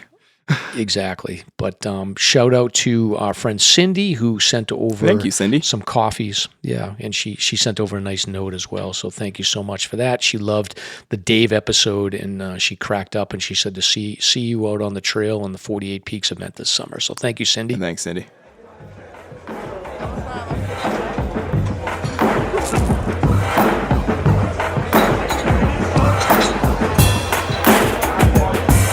Hey, hold my beer. It's time to find out what Mike and Stomp are drinking. On this week's Beer Talk.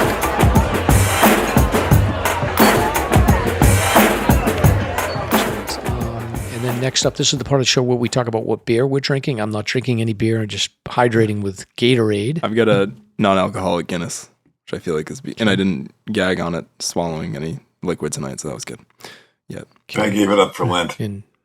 You gave it up for Lent. Okay, well, you can go dig out the dusty bottle in your cabinet for wine. You can have a drink. Yeah. So not much tonight.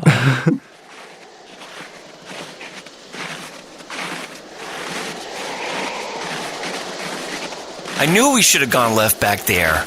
Stomp, don't worry. I know it's this way. I've got a feeling in my gut. Are you sure you're not about to have a bowel emergency?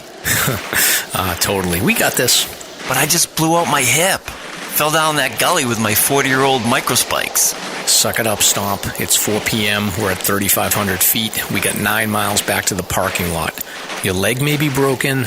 We got no cell connection, and we can't feel our fingers. But we're finishing all of my list tonight. By the way, I need some water. I'm empty. I would if I could see what I'm doing, but my headlamp batteries are dead. You gotta be kidding me. What a chump. This is the last time I hike with you.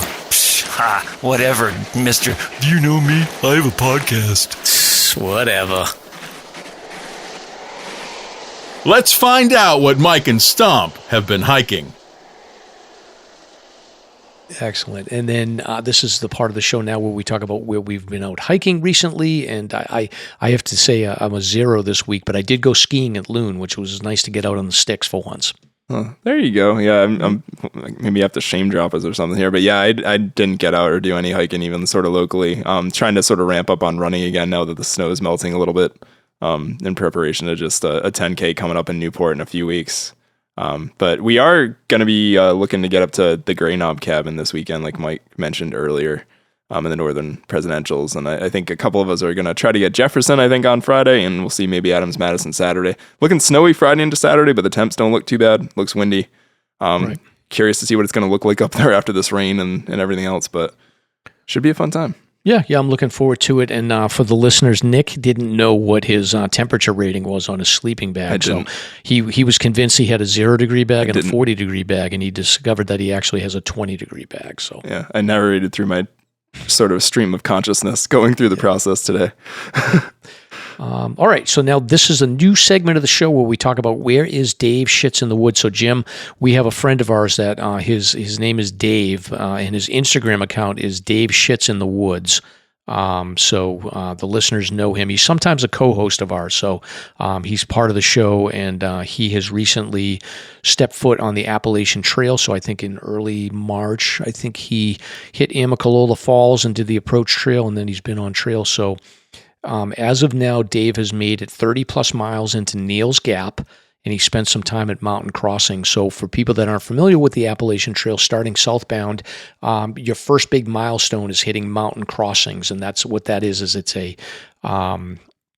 it's a gear store and a place where hikers can get a shower. They can camp out there. I think it has some river activity as well in the warmer months, but it's a big milestone for AT through hikers. You can recharge your electronics.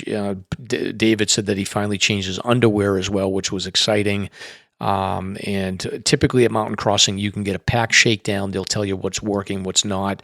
Hikers that realize that the Appalachian Trail isn't for them will throw their shoes up on a big tree and then get off the trail because there's a shuttle service from there that they can get back to the airport if they need to. Dave did pass through Mountain Crossing and ended up camping out that night in Bull Gap. He said that he's had some trouble sleeping and that nature has been calling him at night 2 or 3 times, which I think is pretty normal for a 50-something-year-old guy. But he did make it that night after Mountain Crossing about 12 miles past Bull Gap, and he's starting to feel like the miles are getting a little bit easier. The last update that he wrote on his Instagram was it was a cold, damp start to the day in the fog until after lunch. Lunch, however, was fantastic with a church group setting up easy ups and serving homemade soup, cornbread brownies, too much food to list. Before heading out, they asked if they could pray over me. The woman prayed for my safety and that I overcome any obstacles that I face on my trip. She also said that I had a purpose on this journey and I'll know when it's time. At the moment, I'm hoping the purpose is not to be a lightning rod in this current storm we're having.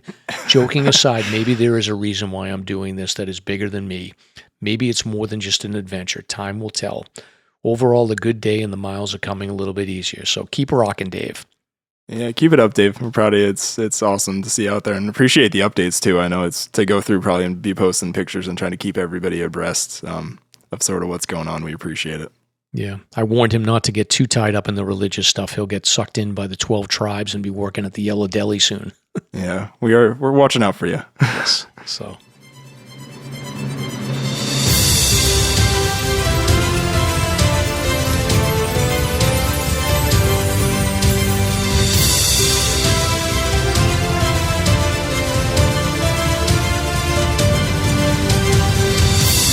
It's time for Slasher's Guest of the Week. Very cool, very cool.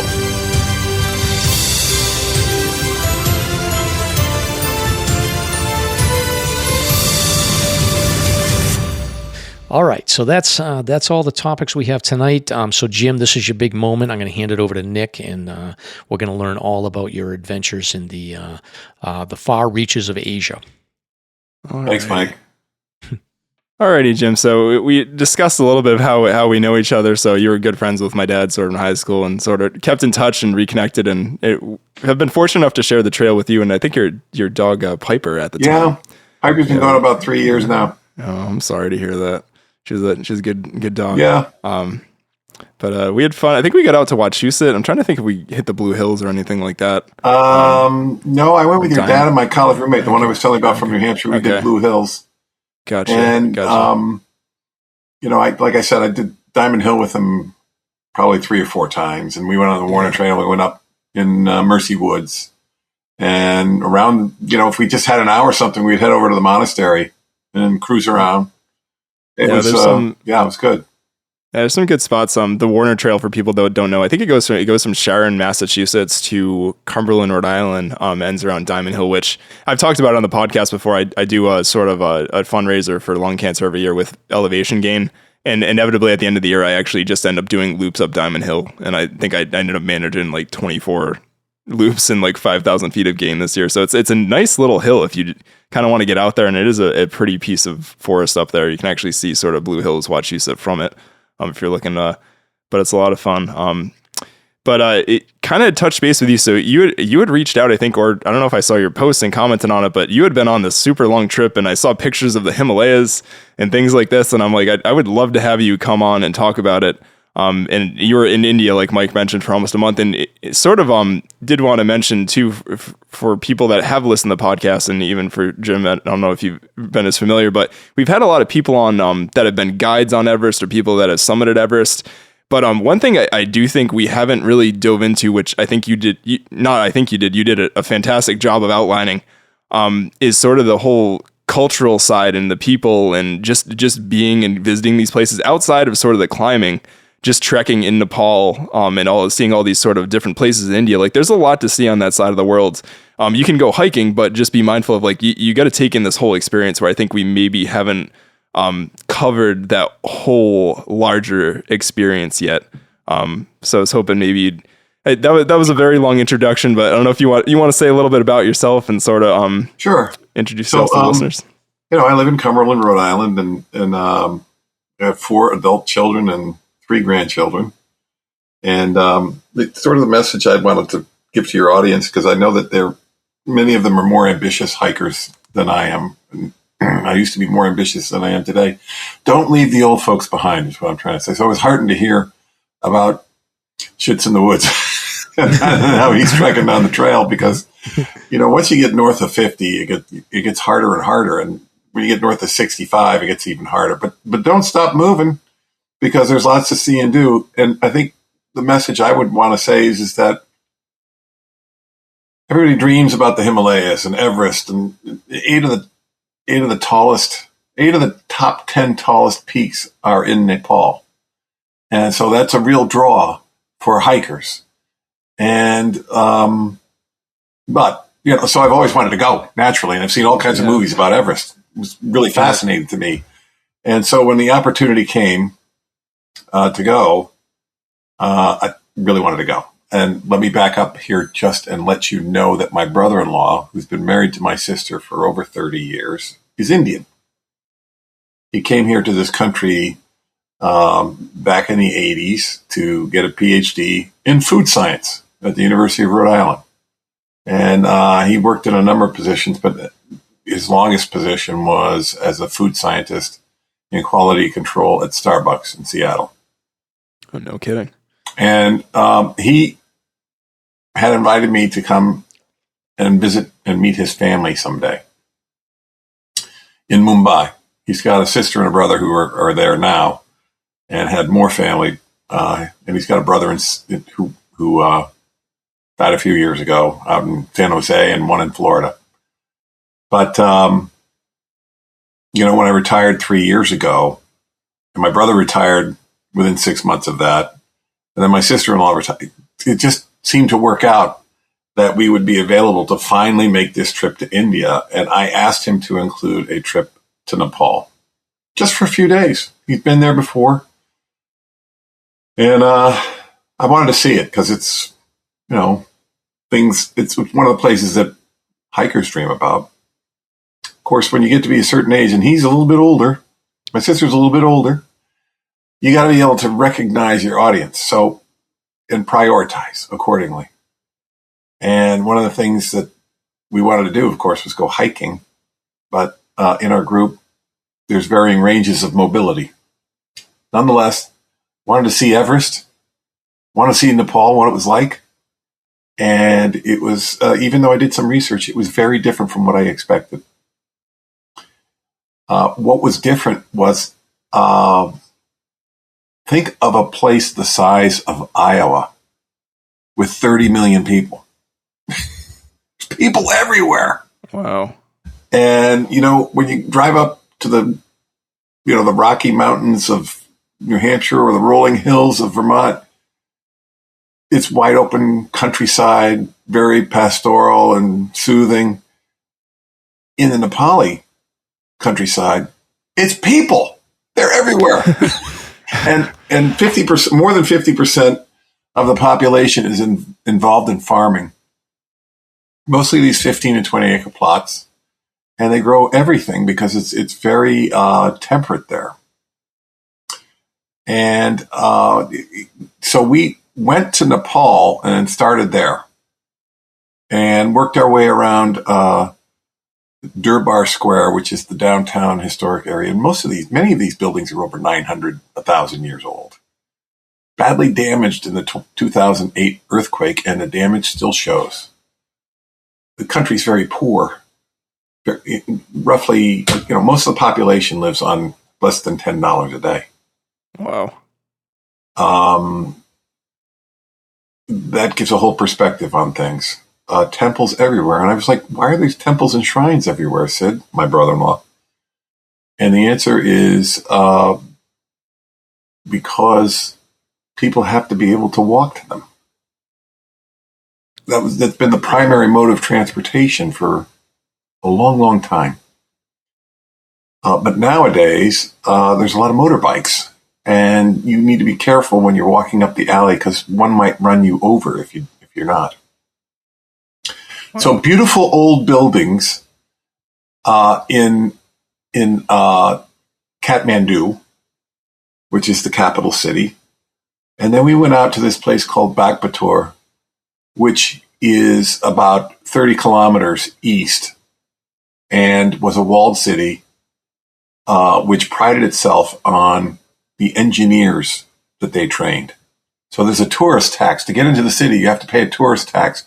Part of that money goes to fund scholarships for engineering students. Oh, very cool.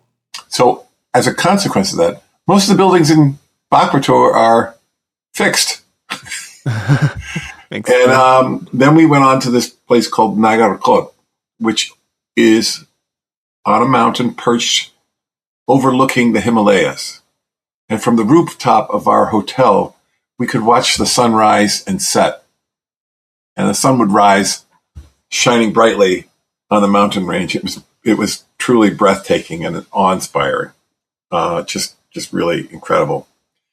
And to the part where I was talking about don't leave the old folks behind, our guide had planned a trek for us of about 4 or 5 miles that day. And my sister was having some problems with her knee. So he pivoted quickly and organized a walk for a trek down from Nagarkot, which is at about 7,000 feet, through villages and farms. And we actually got to talk to some of the local people, including this woman who was about 60 years old, who was widowed, and her kids had moved to the city, and she was farming on this small plot because she had sold most of it away.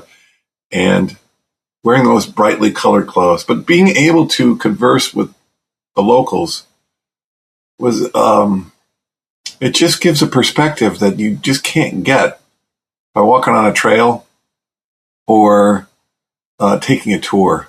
We had an excellent guide named Bimal who really knew the area well and knew English well. This is a guy who grew up in a place without running water or electricity, but was very knowledgeable. And it was very kind of an immersive experience. One of the things I found out about Everett Base Camp, Everest Base Camp has a limit to the population of 7,000 people. Half of them are... Wow. I wouldn't have thought it was that high. Sherpas and guides. Yeah, it's an industry. And I would actually, it's a 14-day trek just to the base camp. I wouldn't go there because I think it's over-touristed. If I was going to go to Nepal, I would go to some place further to the west. There's still plenty of mountain ranges that are breathtaking, but not as popular. But the Everest touring industry is really commercialized and not very intimate. So that was my impression. I would do a lot of research. The other thing is, in terms of hiring a guide, I think it's absolutely essential. You're going to get it will cost not much money because labor is very cheap there. But as I mentioned, these folks, many of them make less than $10 a day. If you paid them $20 or $30 or even $50 a day, you would definitely get value and help them, because more than half the population works in agriculture. The second leading component of their economy is remittances. You know what that is? No. People who work elsewhere and send the money back. Okay. And then the third largest component of their economy is tourism. So, and understanding why these people would take risks and being Sherpas and going up the mountain is they can make 5 times more money for their families as they can make doing just about anything else. That's impressive. It's funny. So this just kind of lines up. But last week we actually ended up talking about a story, but they're looking at making it a little bit more difficult to actually apply to summit Everest, and they are trying to put an effect where you'd have to summit another 7,000 meter peak in Nepal specifically to be able to sort of go in there, because like you were talking about this pressure both on sort of the whole ecosystem up there and on I guess really sort of the Nepalese themselves. It's a tough thing where it's like you're saying they can make 5 times the amount of money that they could probably doing sort of a normal job as opposed to guiding. But it seems like too, it's like when you say like $10 a day is what some of these guiding companies are charging to get someone to the top of Everest, whether it be 30K, 40, 50K, whatever. I haven't looked at the numbers recently myself, but it makes you wonder where a lot of that, like when I say, and that's sort of, I guess, maybe a naivety on my part is thinking, oh, like this is driving the economy. But when you look at what they can survive on per day versus what people, the common person that's looking to climb Everest is paying, it does make you wonder where the money's going sometimes and whether it's getting to the places that it should be getting to. Right. Yeah, it was very interesting. So we went up and spent a few days at Nagarkot, which is at 7,000 feet. And we were told that altitude sickness is something you have to worry about above 7,200 feet. So it wasn't a problem there. And we didn't feel any kind of altitude effect from being at 7,000 feet. But if you're going to do a trek in Nepal, I highly recommend it because I've been to the Grand Canyon. The first time I saw that was breathtaking to me. Just like when I was 12 years old, my father took me to Fenway Park for the first time. I still get that feeling when I go to Fenway. It's just like, wow. No picture can capture it. And we did take a flight around the Himalayas, which is a tourist sounds flight. Incredible. And they only have they have 2 sides to the plane, and you get the row all to yourself. So what people do is they go to the other side when they're flying to and back, and then come back to the other side. How big of a plane are we talking? Like puddle jumper, like 30, 40 people kind of? I'd say there were probably 40 people on the plane. Okay. Yeah. Yeah. And they wouldn't fly us because there was fog, and they won't fly unless there's more than one airport to land at, because it can be kind of dangerous.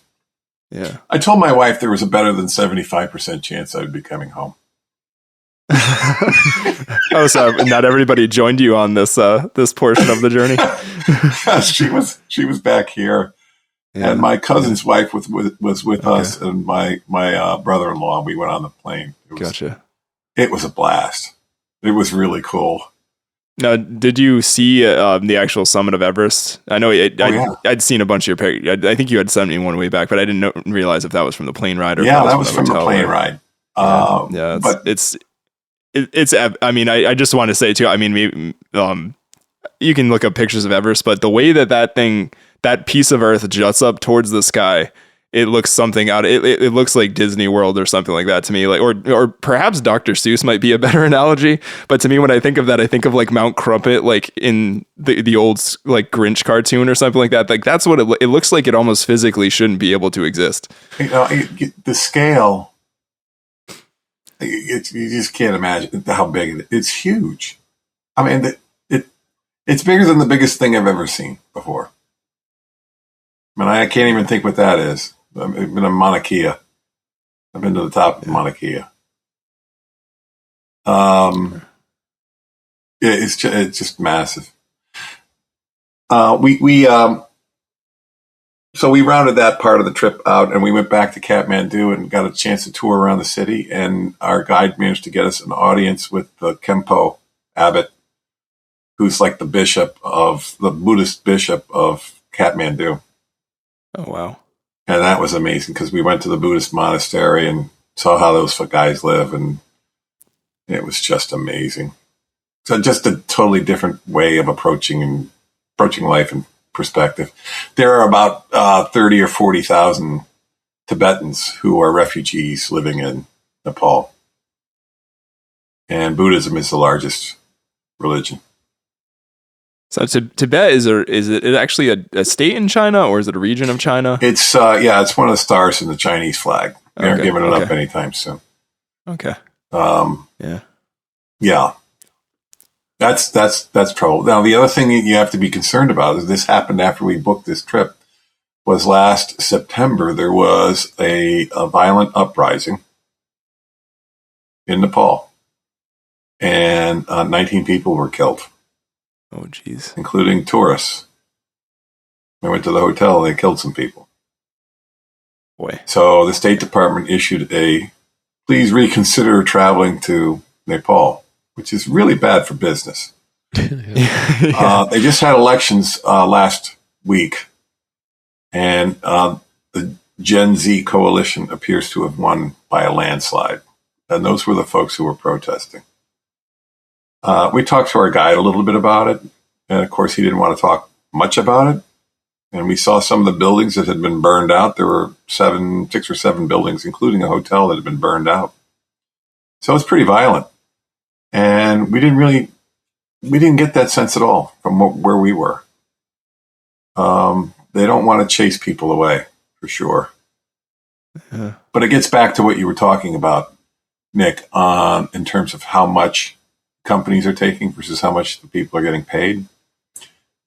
Because Nepal was quite different than India, in that in India, where we went next, there is a lot of poverty, but right next door to it is staggering wealth.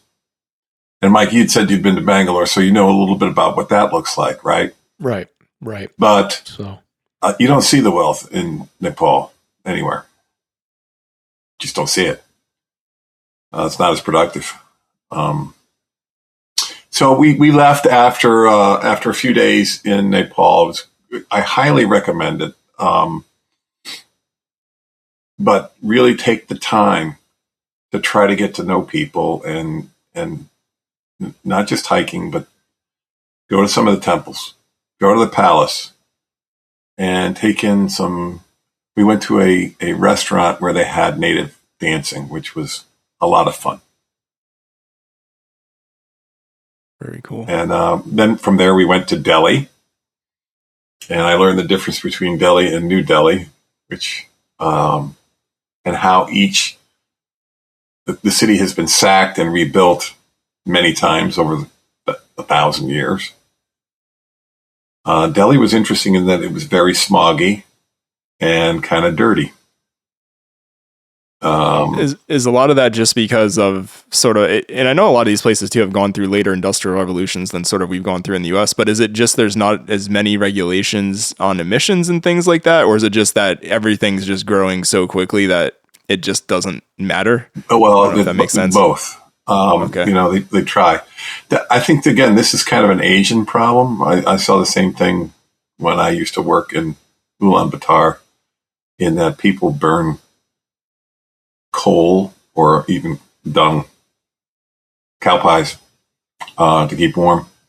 And it's just terrible.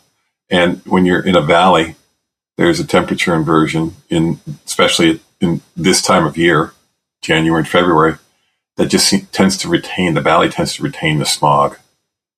Okay. But there were 3 observations I had about India that were generally true about Nepal as well. The first is people everywhere. And we went to some pretty far-flung places. And I said to my brother-in-law that I never dreamed that when I got to the end of the earth that I would have so much company. It was just unbelievable.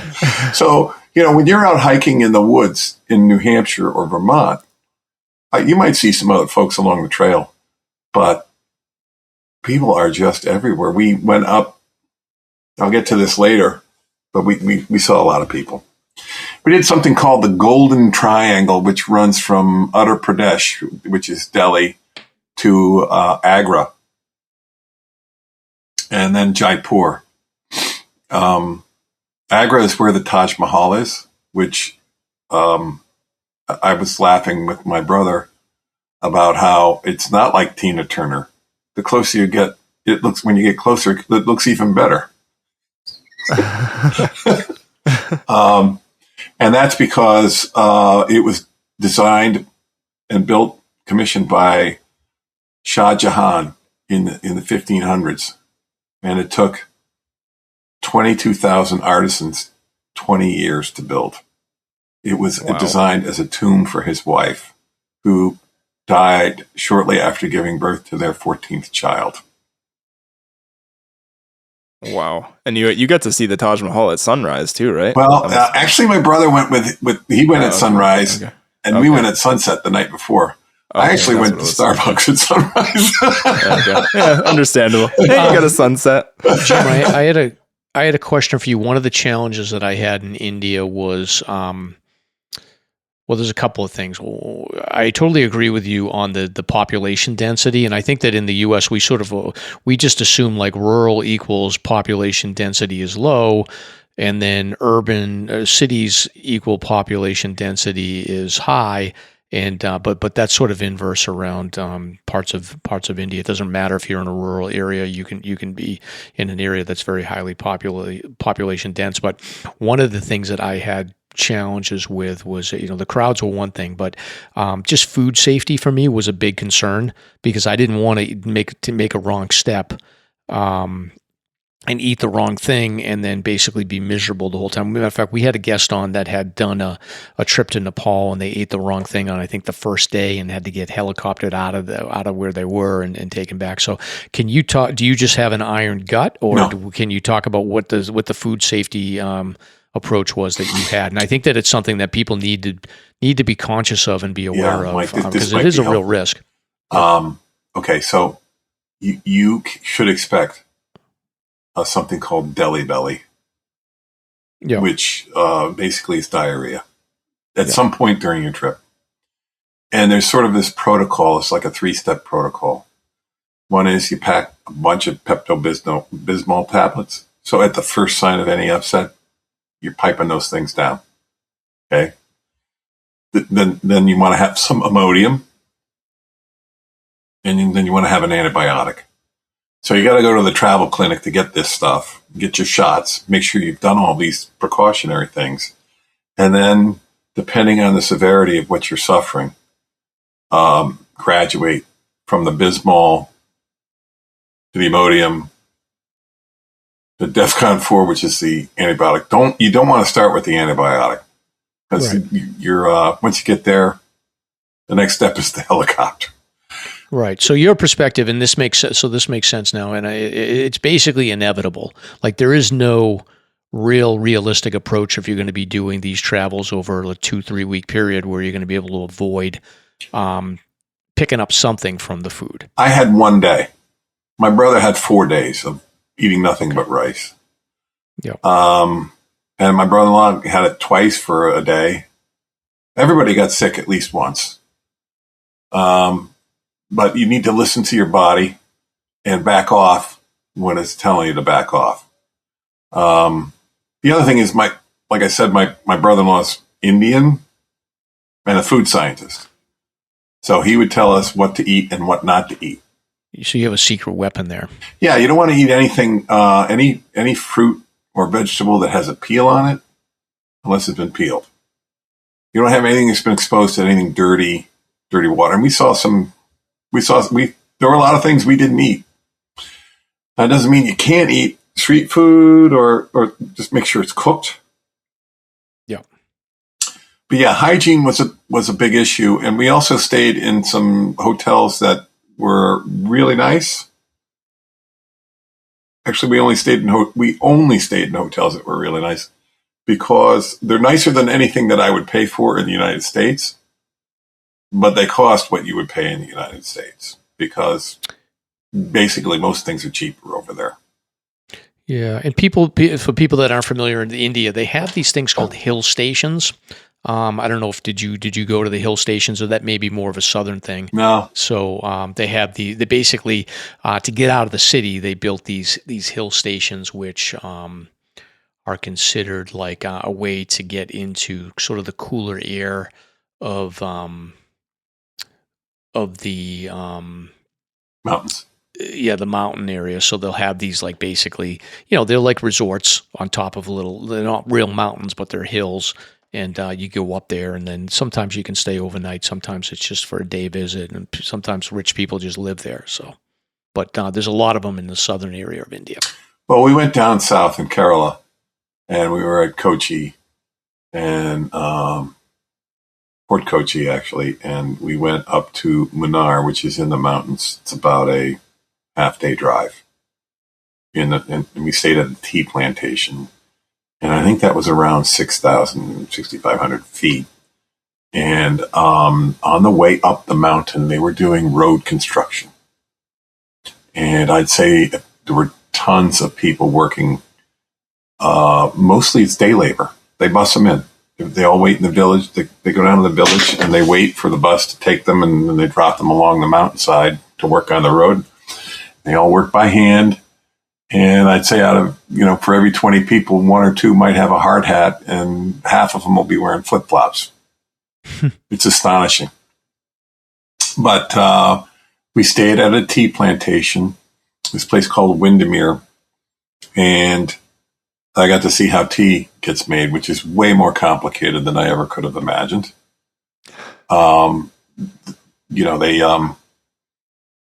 The people that work there, many of them work there for many, many years, decades. It's a steady job. They get housing, free medical care. They get education for their kids, all for about $10 to $15 a day. Wow. And that's a coveted job because it's steady work. So that's why people stay there for decades. But the food. Here's the other thing I didn't appreciate, Mike, because the states of India are very different. They're quite distinct, much like they are here. The different regions are very different culture and a different way of looking at things. For example, while Hindu is the predominant religion there, it's 70%, 14% Muslim. There's a lot of Christianity in Kerala in the south because it was a Portuguese colony. Right. And so you'll find that there's a lot of Catholics down there from the old mission days. Yeah. A fair number of my coworkers are Christians too. It's interesting. Also, I noticed there's a bit of a rivalry between the North and the South as well. Some Northerners and they work down South, and there's a bit of a friendly rivalry, but I don't know whether it's deeper than that. The food is quite distinct. The housing is distinct. There seems to be more of a middle class down in Kerala than there is in the rest. Where if you go in Mumbai, there's a neighborhood that's basically a shanty town with a 21-story, $60 million home in the middle of it. Crazy. That one family lives in. Nick, the other crazy thing I saw, so you'll be walking around these cities, and they have basically these bootleg electrical setups. You'll look up, I don't know if you saw this, but I saw this in Bangalore, like you'll look up at a building and there's just wires that are just spliced off of the main electrical grid, running into the outside of these windows. And apparently they have these like, they're not real electricians, but they're known as like basically people that can tie in electricity into these different apartments in like some of the rougher regions. And you'll just look at it and you'll be like, that's definitely a code violation. But and there's kids running around and like exposed wires and stuff. So it's really we saw a lot of that, Mike. And we saw that in Delhi, and we saw it in Mumbai. And we actually took, I don't know if you ever saw that movie Slumdog Millionaire. Yeah, I've seen that. That movie's been out for almost 20 years now. 20 years, yeah. We went to that slum. And I was shocked because it wasn't what I expected, in that since that movie was made, it's had water and electricity brought in. Yep. So you'll be walking in these alleys that are little more than shoulder width, and you'll look up and you'll see, these buildings that look like they're going to fall over on one another, but they have air conditioning in the windows. Yeah, not exactly what you're picturing after that movie. No, but 20 years I was is expecting a long time. it just to be like this big cesspool, and it turned out that what it really is a way for itinerant workers to come in and do some dangerous or nasty jobs. By that, what do I mean by that is that there's a tannery there. They work with a lot of chemicals. They have a recycling facility that basically they're banging on cars and breaking them into little pieces and sorting the parts for recycling.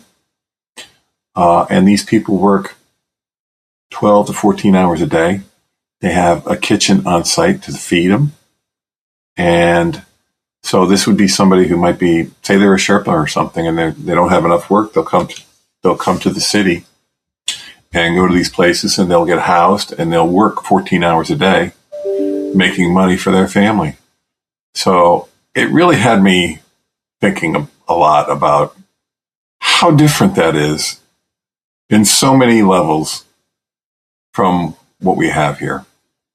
Yeah, I mean, I think you did a great job sort of outlining, like, again, like a lot of people think about Nepal with just hiking, and India it's obviously it's massive and it's its own ball of wax when it comes to sort of that kind of side. But I think a lot of people don't think about when they're going there, like sort of the economic impacts and sort of the differences and the food and the people and everything like that. And I mean, I'd be guilty of the same thing when I travel somewhere. If I want to hike something, that's top of mind. I'm not thinking about the people that are helping make that happen, or maybe the forest system and things like that. So I think you did a fantastic job outlining that. I did want to sort of ask one final question, because this was another picture that you sent, but did you see any tigers while you were in India? Yes, we went to the Ranthambore National Park, and the way that's set up is they have 10 sectors and a limited number of entries, and you actually have to contract with the safari company to take you in there, and there's these big, huge buses that they take in, or jeeps. We had a jeep. And that was a fascinating experience because you get assigned a sector by lottery, and then you go in to see if you can find the tigers. And there's tigers in each of these sectors, but some are shyer than others. And if you want to know where the tigers are, all you have to do is listen, because the deer bark when the tiger's on the move. On Earth? And the monkeys screech. And the birds fly. Everything just scatters. Not scatters. No, actually, we'll communicate. It's the opposite. The deer and the antelope follow the tigers around so that they can keep an eye on them, because it's when they can't see them. No kidding. We actually saw a tiger that had just killed an antelope, dragging it up from the river by the neck. And then he got tired, so this thing had to weigh about, 450, 500 pounds. Went down and got a drink of water at the river, and went back up the hill and lay down in the bushes to take a nap to finish eating it later. And that was an unbelievable, like, wow. That's like way better than the Disney World, the Animal Kingdom and Disney World of experience. Yeah. Well, we were driving out of the park, and another one just came out on the trail. And he started padding along, and he was an apex predator, man. He was not afraid. He was not shy or afraid of us. on the top. Yeah, they're of the probably food used chain. to them, used to people. By Yeah. now. And we also went to a place when we were near the tea plantation that supposedly the elephants come to water every night. And so we get to, it was 2 hours to get there, and it was 15 miles away. Pretty rough roads. Wow. And we get to this I can place, imagine. and there had to be 3,000 people there with cameras. And I was like, the next time I want to see an elephant, I'll probably go to the zoo. There were just too many people there. Yeah. Now, that's true on the one hand. On the other hand, the next morning we got out to go for a hike through the plantation. 36,000 acres. It was amazing. And it was evident that the elephants had come through the night before. Stepping in what they left elephant behind. dung. Yeah.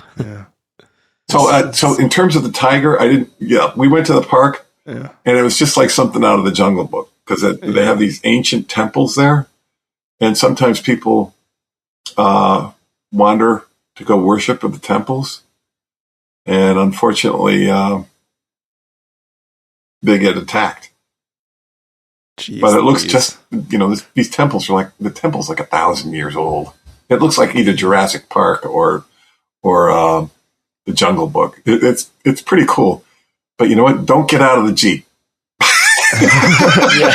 Good advice. I've seen videos of people. It's probably that place where they'll get out to for whatever reason, and then all of a sudden, like a tiger will come chasing them down. They'll try to sprint back in the car, and sometimes they don't make it. So you got to be careful. Yeah, the thing that really surprised me, though, was the deer that were barking. We saw That's a new one on me. antelope, deer, these big things that look like a mule deer or a moose. Sambo, I can't even pronounce it, but peacocks, monkeys. Yeah, it was pretty cool. And It's amazing. we also took a boat along this waterway down in Kerala, near Kochi, in Manari Beach. That was canals along rice paddies, and on these houseboats, the big barges. It was, I can't describe it. It was so cool. It was such a contrast. Yeah, it sounds just like such a polar opposite of just kind of the United States. And I mean, I haven't really been outside the country much. Definitely, I think this will definitely encourage me to maybe get out and visit India. I mean, I'd love to get to Nepal one day. I don't know, like you said, like Everest Base Camp even doesn't super appeal to me, but I think just out trekking and seeing other parts of the country maybe that aren't as traveled or up there. But I want to thank you again, Jim, for coming on and sort of sharing. I know there was so much with this trip. I mean, you were there over for a month. That we could go into, so I kind of wanted to cherry pick. Maybe we'll have to even come back on and talk. I know you were in like Ulaanbaatar, and you visited like the cold deserts out there, and a lot of other interesting places that I think a lot of our listeners would find fascinating. But thanks again for coming on and giving us this sort of rundown quickly of sort of Nepal and India. It's been great. Thanks, Mike. Thank you. We didn't even touch on Mongolia either, so we'll have to have you back on again. Yes. Yeah, and Nick, I brought home a guidebook for you from Nepal.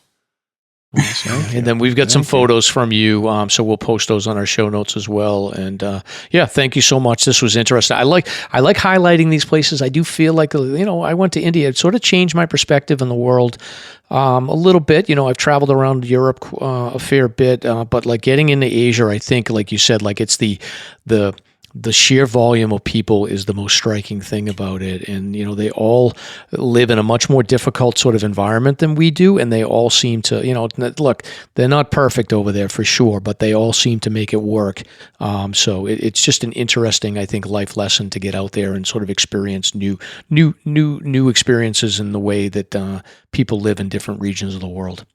So when we were in Jaipur in Rajasthan, we were told that 1 out of every 15 people on Earth live in that state. That's incredible. That's incredible. But here's the other thing, Mike. For perspective, you mentioned perspective. I've never been to a more faith-forward country where people are actively practicing their faith And if you don't get a taste of what that's all about, you're missing something if you go there, because it really make you think about a lot of things in a different way than you have before. Yeah, the great people, definitely a different culture, more hierarchical sort of culture, and there's a lot of things that you sort of think like this is what's going on, but you can't peel it back. You probably had the benefit of having, your relative that has a little bit more inside knowledge, but yeah, it's a mysterious place for sure. And if somebody tells you you're one in a million, that means there's 14,000 people just like you. Right. In India. Right. So. Awesome. All right. Well, thank you so much. And for the listeners, we will we'll see you next week on episode 227. So thank you. Namaste. Bye, everybody.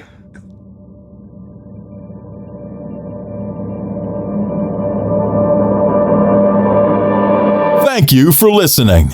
If you enjoyed the show, you can subscribe on Apple Podcasts, Spotify, Podbean, YouTube, or wherever you listen to podcasts.